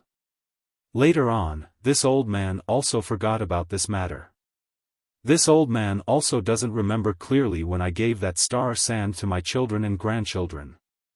I didn't expect that this item would eventually wander out and be found by you. Speaking of the origin of that star sand, the Xiao clan's patriarch was filled with emotions. Ji Tianqing chuckled and said, "Senior, perhaps this is the magical part of fate. If it wasn't for that star sand, how could I have guessed your identity? How could I have found you?" "Yes, indeed." The Xiao clan's patriarch nodded slightly to express his agreement. The two of them chatted for a while more before Ji Tianqing stood up, bowed, and took his leave. After bidding farewell to the Xiao clan's patriarch, he left the Pillar of Heaven's mountains and flew across the sky at lightning speed, returning to Tingfeng Garden. During the journey, he couldn't suppress the doubts in his heart and sent a voice transmission to Burial of Heaven, asking, "Burial of Heaven, why did you call the Xiao clan's patriarch Dumbo? Is that his nickname?" "That's right." Burial of Heaven replied and said with a playful tone, "Although this fellow is now a top-notch powerhouse in the continent, the Xiao clan's patriarch that ordinary people rarely see, he was very stubborn. When he was young, he was very stubborn and did things very rashly, so I always called him Dumbo." Ji Tianqing nodded and asked, "Previously, you asked if he had ever ascended to the sky. What did that mean?" Burial of Heaven's tone became even more playful. "This fellow's name is Xiao Wentian. When he was young, he was a martial arts fanatic. He cultivated like a madman, not knowing fatigue or pain. He once said that his greatest dream was to ascend to the heavens and explore the starry sky beyond the heavens. He wanted to roam the Milky Way. At that time, other than diligently cultivating the sword Dao, the most common thing he did was to stand on the roof like a block of wood and look up at the sky." Hearing this, Ji Tianqing immediately imagined the corresponding scene in his mind, and he couldn't help but laugh. Burial of Heaven continued. Later, he reached the heaven origin stage and could finally fly. He couldn't wait to fly high into the sky and pass through the clouds, wanting to fly beyond the heavens. Ji Tianqing's interest was piqued, and he couldn't help but ask, "What was the result? Is there a need to guess the result?" Before he could even touch the astral winds in the sky, his true essence was exhausted and he fell head first, almost falling to his death. "Huh." Ji Tianqing couldn't help but laugh, and said in a mocking tone, "It's really hard to imagine that he had such a ridiculous experience when he was young. No wonder when you asked him if he had ever ascended to the sky, he was so embarrassed that his old face turned red." Burial of Heaven talked about a few more things about Xiao Wentian's past, and Ji Tianqing couldn't help but laugh all the way back to Tingfeng Garden. He finally understood why Burial of Heaven gave Xiao Wentian the nickname of a fool. When he returned to Tingfeng Garden, it was already afternoon. Shaolinger listened to his advice and prepared for the Holy Fire Festival's examination, and went to cultivate in peace. He returned to his room to rest for a while, and saw Xiao Han return with a tired face. Thus, he greeted Xiao Han. "Lord Divine General, why do you look so pale?" Xiao Han nodded at him in return, and explained, "Just now, I helped third uncle refine the magic treasure, and used up a lot of magic power, but I'll be fine after a night's rest." Ji Tianqing thought for a while, and then said, "Lord Divine General, I've already met the Xiao clan's patriarch, and I've already achieved my goal of coming to the Xiao clan, so I'm preparing to leave." Xiao Han was stunned, and said with a face full of astonishment, "Where did you meet the patriarch? He didn't blame you, did he?"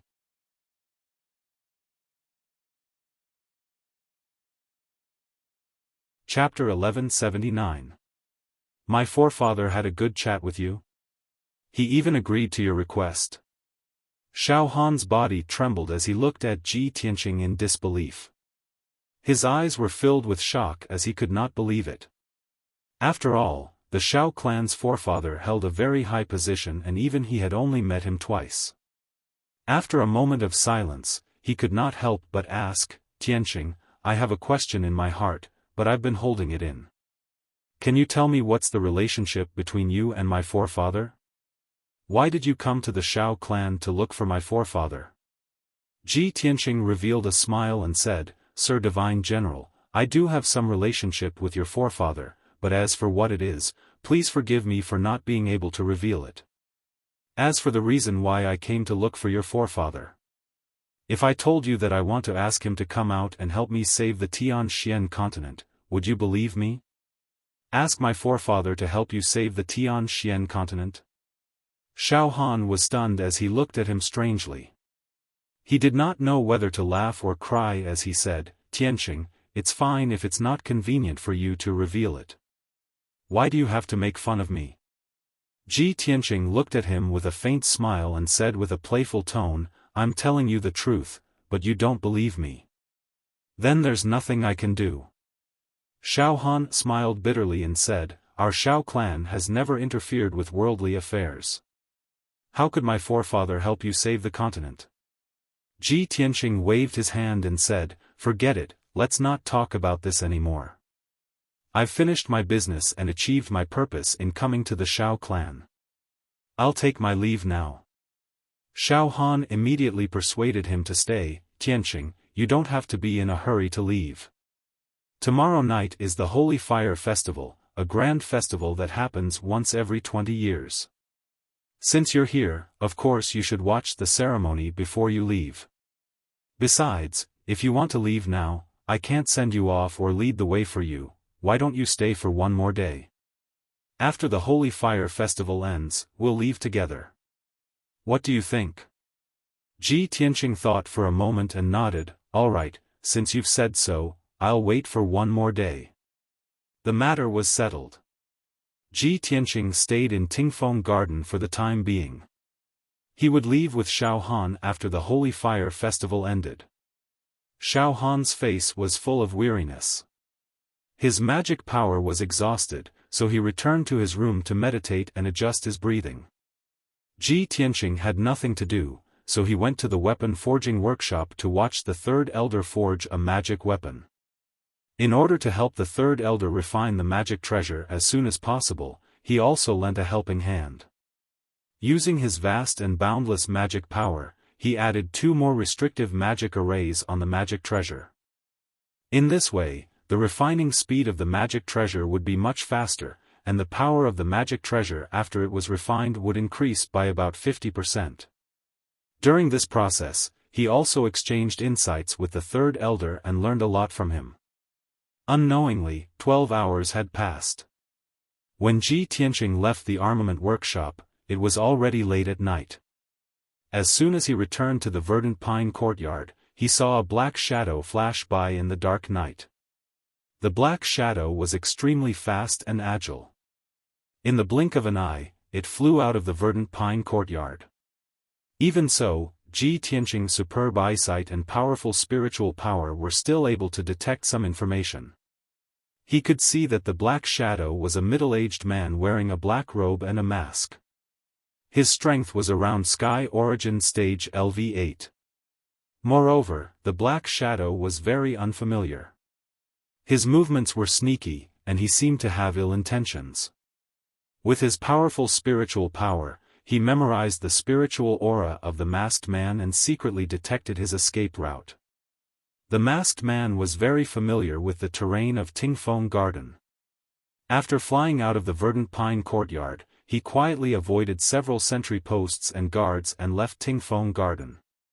Ji Tianqing's soul power silently spread out and detected that the masked man was flying in the northwest direction.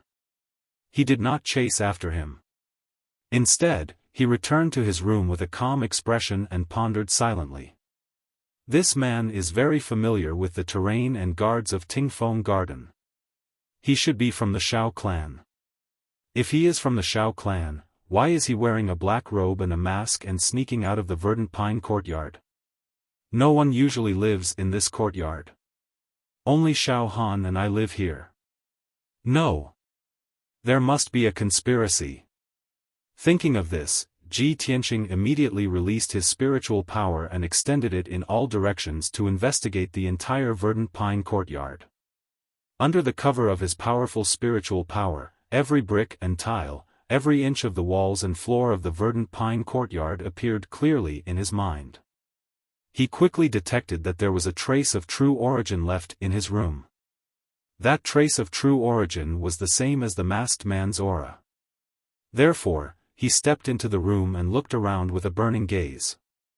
He also used his spiritual power to search carefully. After a few breaths, he found something strange on the floor under the wooden bed. On the floor in the corner of the room, a basin-sized green brick showed signs of loosening. He stretched out his hand and pulled the heavy wooden bed away. He lifted the dark green floor tile and saw a square black treasure box buried in the ground. Swoosh! He shot out a ray of golden light and wrapped it around the treasure box. He held it in front of him and looked at it carefully. He saw that the treasure box was very classical in style. Its surface was carved with exquisite patterns, and it exuded an ancient aura. Probably because the treasure box was often played with, the edges and corners had been polished and smooth. The treasure box was sealed by a powerful array, and it faintly exuded a magnificent fluctuation of spiritual qi. Ji Tianqing frowned and thought for a while. He started to cast a spell to break the seal on the treasure box. After about an hour, he broke the seal and opened the treasure box with a click. Suddenly, the treasure box emitted a dazzling five-colored light, and it overflowed with a vast amount of spiritual qi. Ji Tianqing lowered his head to take a look and saw a fist-sized five-colored crystal in the treasure box. It was translucent and exquisite as it glowed. Could it be a top-notch magic treasure? Or a gem material? He raised his eyebrows and held the five-colored diamond-shaped crystal. He injected a trace of magic power into it. Suddenly, the five-colored crystal emitted a dazzling light and condensed into a light screen in front of him. On the 2-meter-wide light screen, lines of ancient seal characters appeared. All of them were shining with dazzling light. Ji Tianqing looked at it and realized that the 2,000-odd words on the light screen were a profound and obscure cultivation technique. He. I didn't expect it to be a soul-level cultivation technique. Interesting. The corners of his mouth curled up into a sneer as a cold light flashed in his eyes. He did not need to investigate to know that this cultivation technique was the core secret of the Xiao clan. It was the most precious and priceless treasure. As for the other party's intentions, it was clear as day. You want to trick me? Then I'll beat you at your own game. Ji Tianqing murmured as he put the five-colored crystal back into the treasure box, putting it back in its original state.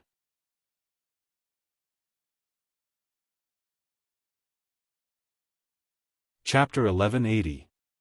80 miles to the northwest of Tingfeng Garden was the manor where the second family lived. Ji Tianqing walked through the night like a ghost and landed quietly in the manor. There were guards both inside and outside the manor and it was heavily guarded. However, no one could detect him. Not even his aura could be sensed. After sneaking around the manor for a while, he sensed the spiritual aura of the masked man. It was in a secret chamber underground. Hence, he sneaked into the ground and stuck close to the wall of the secret chamber. He used a secret technique to investigate the situation in the secret chamber. In the dark secret chamber, there were only two people who were whispering to each other. One of them was a young man in a brocade robe. It was Xiao Chong. The other person was a middle-aged man in a black robe with a veil covering his face. Xiao Chong looked at the masked man and asked with anticipation, "Father, is the matter settled?"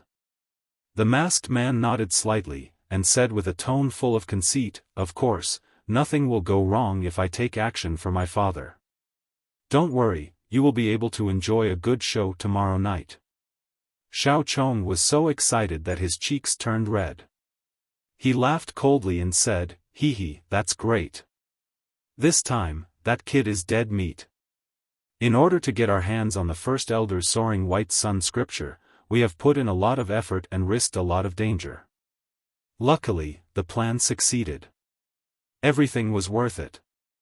The masked man nodded and said with a sinister smile, the soaring white sun scripture is a spirit-level cultivation skill created by our patriarch. It is also the reason why our Xiao family has been able to pass it down for thousands of years. Such a peerless godly skill is a priceless treasure to our Xiao family. Only the first elder of each generation can control it. Even I am not qualified to take a look at it. When tomorrow's Holy Fire Festival is exposed in front of the entire Xiao family, that kid will have to bear the wrath of the entire Xiao family. When that time comes, even Xiaofan will not be able to protect him. Even Xiaofan will be implicated. Xiao Chong nodded and laughed proudly. Ha ha ha. That's right. A lowly branch family descendant dares to fight with us. He must have a death wish. Outside the secret chamber, Ji Tianqing was hiding underground. He heard the conversation between Xiao Chong and Xiao Chong clearly. Just as I expected, Xiao Chong, that bastard, really wants to harm me. But I didn't expect that his father, Xiao Zhan, would personally make a move. He really spared no effort. Ji Tianqing muttered in his heart as a cold glint flashed across his eyes. He did not continue to listen to the conversation between Xiao Chong and his son. He quietly traveled underground for a while and entered a room. The furnishings of this room were very luxurious. There were abundant cultivation resources stored within, and it was also filled with a dense true essence aura. That was Xiao Chong's aura. This room must be Xiao Chong's bedroom. Thus, Ji Tianqing stretched out his hand and pressed it into the wall. His palm was as sharp as a blade, and he cut open the blue stone wall effortlessly.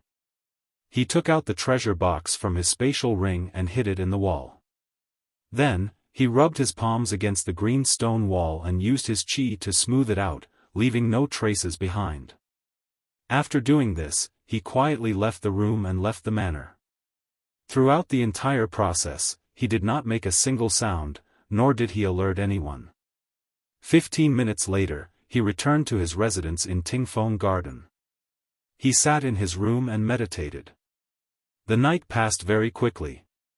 After dawn, the entire Xiao clan was bustling with activity. Today was the day of the Holy Fire Festival.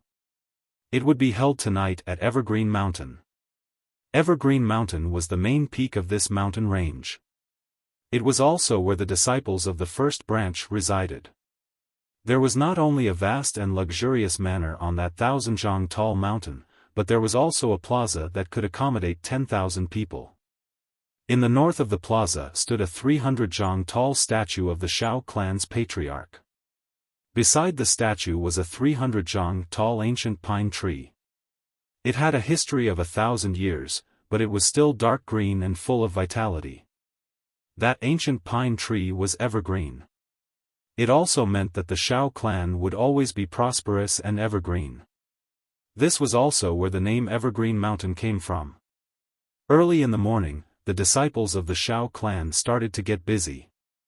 Countless young disciples and servants rushed to the plaza of Evergreen Mountain to clean up the fallen leaves and decorate the venue for the Holy Fire Festival.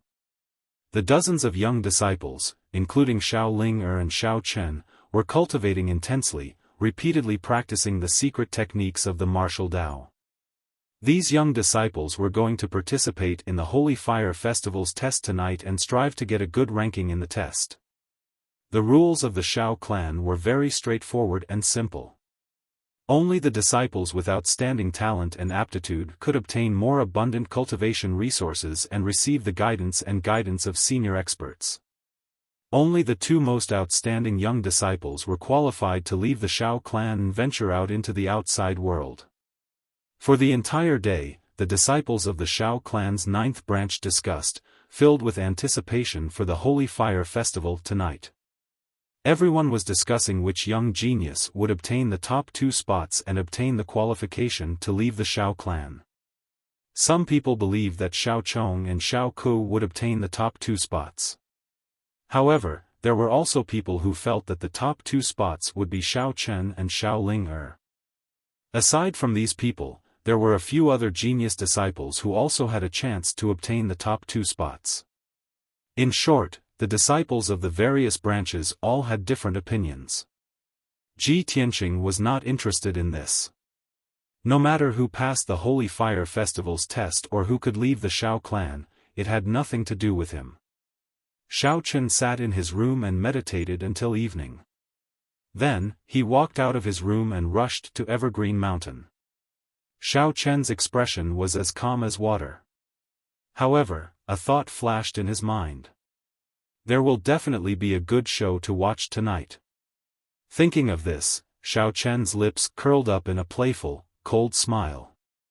At the same time, a melodious voice called out to him from behind. "Elder brother Tianqing, please wait a moment." Ji Tianqing stopped and turned his head to look behind him. He saw Xiao Ling and Xiao Chen flying over as fast as the wind. The two stopped in front of Xiao Chen, their faces filled with joy and gratitude. "Elder brother Tianqing, thank you so much. Young Master Tianqing, many thanks for your help." The two greeted Ji Tianqing and bowed to him to express their gratitude. Ji Tianqing guessed the reason. He asked with a calm expression, "Have you finished refining your magic treasures and obtained them?" "Yes." Xiao Ling quickly nodded and said excitedly, "We finished refining our magic treasures this afternoon. After a few hours of practice, we can already familiarize ourselves with them. Third Grandpa told us that if not for your help, he would not have been able to refine them so quickly. Furthermore, you specially added 2 restriction formations on our magic treasures, increasing their might by 50%. Xiao Chong, Xiao Ku, and Xiao Shui's magic treasures cannot be compared to ours." As she spoke, a white light surged in her palm, and a sword flickering with silver light appeared.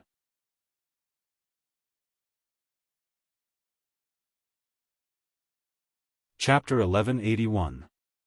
Xiao Ling and Xiao Chen followed Ji Tianqing, one on his left and one on his right. The two were very close and respectful to Ji Tianqing, treating him like a god. The three flew through the night sky. Along the way to Evergreen Mountain, they met many Xiao clan disciples. The Xiao clan members from the various branches were all rushing to Evergreen Mountain in groups of 3 to 5. There were men and women, young and old. They were all filled with anticipation for the Holy Fire Festival tonight, discussing it as they traveled. Xiao Chen and Xiao Ling were famous people of the Xiao clan's younger generation, the most outstanding martial Dao geniuses. They attracted attention wherever they went. Along the way, people continuously greeted the two. When the crowd saw Ji Tianqing, they found him very unfamiliar and could not help sizing him up. This was especially so when Xiao Chen and Xiao Ling treated Ji Tianqing warmly and respectfully.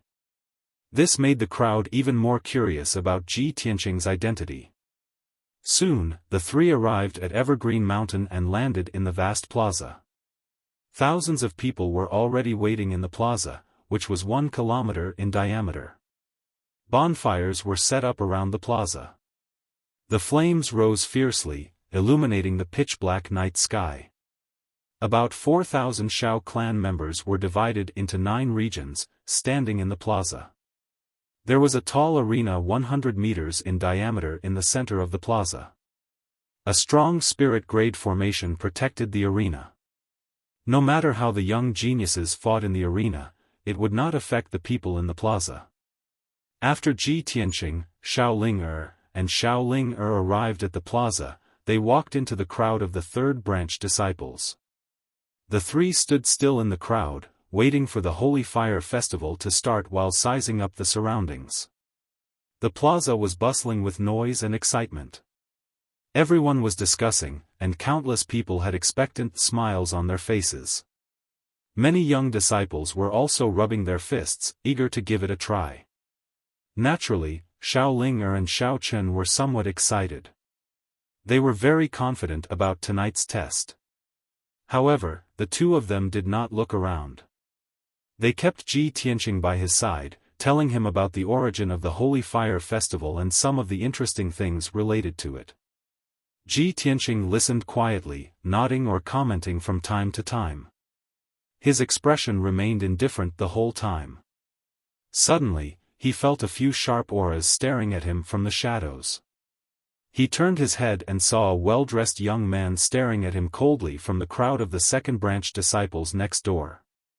That young man was Xiao Chong. He was surrounded by a group of disciples from the second branch. His expression was cold, but there was a sneer in his eyes. Xiao Ku and a few other young men of the Xiao clan were among the people of the fourth and fifth branches who were further away. They cast their cold gazes at him from time to time. Obviously, these people all had their own thoughts and were waiting to watch a good show. Ji Tianqing couldn't be bothered to pay attention to them as he chatted and laughed with Xiao Ling with an indifferent expression. Not long after, there was a commotion in the crowd, and there were exclamations and discussions. "The elders are here. Get out of the way. The Holy Fire Festival is about to begin." When Ji Tianqing heard the crowd shouts, he looked in the direction of the sound and saw a group of elders in purple robes walking over in a dignified manner. Swish! Swish! Swish! A total of 8 elders passed through the crowd in the square and flew to the arena in a row. Other than the third elder, all the elders from the 8 branches were present. The leader was a tall and burly elder with white hair and a beard. This person was the current ruler of the Xiao clan, the first elder with the most authority. His bright eyes swept across the square as he raised his hand slightly to signal for the crowd to quieten down. Instantly, the thousands of Xiao clan members in the square quietened down and didn't make any noise. This was the prestige of the first elder. Every action of his could command the entire Xiao clan, and no one dared to disobey him. In fact, the first elder was the third most respected person in the Xiao clan. The most respected person was of course the Xiao clan's patriarch, Xiao Wentian. However, he was the Xiao clan's patriarch and hadn't been involved in worldly affairs for hundreds of years. In the hearts of the Xiao clan members, he had become their spiritual leader and was almost like a deity. Second only to the Xiao clan's patriarch was the Grand Elder. However, the Grand Elder was in seclusion all year round and rarely interfered with the clan's affairs. Therefore, the first elder, who was ranked third, was the ruler of the Xiao clan. His words were the law. As everyone knows, tonight is the Holy Fire Festival that is held once every 20 years in the Xiao clan. Since the patriarch set this rule 1,000 years ago, it has continued to this day and has never been changed. The patriarch's motive for setting the Holy Fire Festival is to give the young disciples of the Xiao clan an opportunity to interact and improve their relationship. It is also an opportunity for everyone to showcase their strengths. Most importantly, the Holy Fire Festival is to test the results of everyone's cultivation. The first elder looked at the crowd sternly and said solemnly, "In this world, cultivation resources are always in the hands of the minority. Only the martial arts elites and geniuses have the right to enjoy and distribute resources. Regardless of whether it is the aristocratic families, sects, or any other forces, they have to follow the law of survival of the fittest. Therefore, tonight's test will determine the strength ranking of the 48 young disciples. The 2 strongest disciples would be rewarded handsomely. They would be able to leave the Xiao clan and head to the central region to explore the world. The remaining 46 disciples will also enjoy different levels of resources and treatment according to their rankings. Destiny is ultimately in your own hands. Whether you live a mediocre life or shine brilliantly, it will all depend on how much effort you put in." The first elder said these words with a solemn expression. His voice spread throughout the entire plaza, causing the expressions of the thousands of people to turn solemn. The atmosphere was extremely solemn. The 48 young disciples were all motivated to the point that their blood was boiling. Their hearts were filled with fighting spirit. The thousands of bonfires around the plaza were like their emotions. They were burning fiercely and surging with high spirits. The first elder paused for a moment before announcing with a solemn expression, "Tonight's test will follow the usual practice. The second elder will start with the preliminary ranking of the 48 disciples. Only the young disciples who have reached the heavenly origin stage and above are qualified to enter the arena and draw lots to fight. This seat and the other elders will be overseeing the situation together. After the first elder finished speaking, the skinny second elder took a step forward and announced loudly, "Those who are 16 years old and have not participated in the test, step forward." Following the second elder's command, Xiao Ling, Xiao Chen, and the others immediately walked out of the crowd and walked to the arena. Within the 9th branch, there were a total of 48 young disciples standing in a circle around the arena. Among these young disciples, there were 19 females and 29 males. They were all between 16 and 35 years old. Among them, the strongest people, such as Xiao Chen, Xiao Ling, Xiao Chong, and Xiao Ku, were all around the 4th level of the heavenly origin stage. As for the weaker disciples, they were all at the origin core stage and the 7th or 8th level of the Tongxian stage. The second elder's gaze swept across the crowd like lightning and quickly announced the preliminary ranking. Only 12 young disciples had reached the heavenly origin stage and were qualified to enter the arena.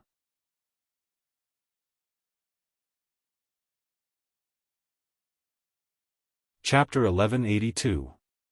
Let's not talk about the 36 disciples who had not reached the sky origin realm for now. The strength of these people was clear at a glance. They would be ranked according to their realms and given different resources and treatment. Anyway, the thousands of Xiao clansmen in the square did not pay much attention to these people.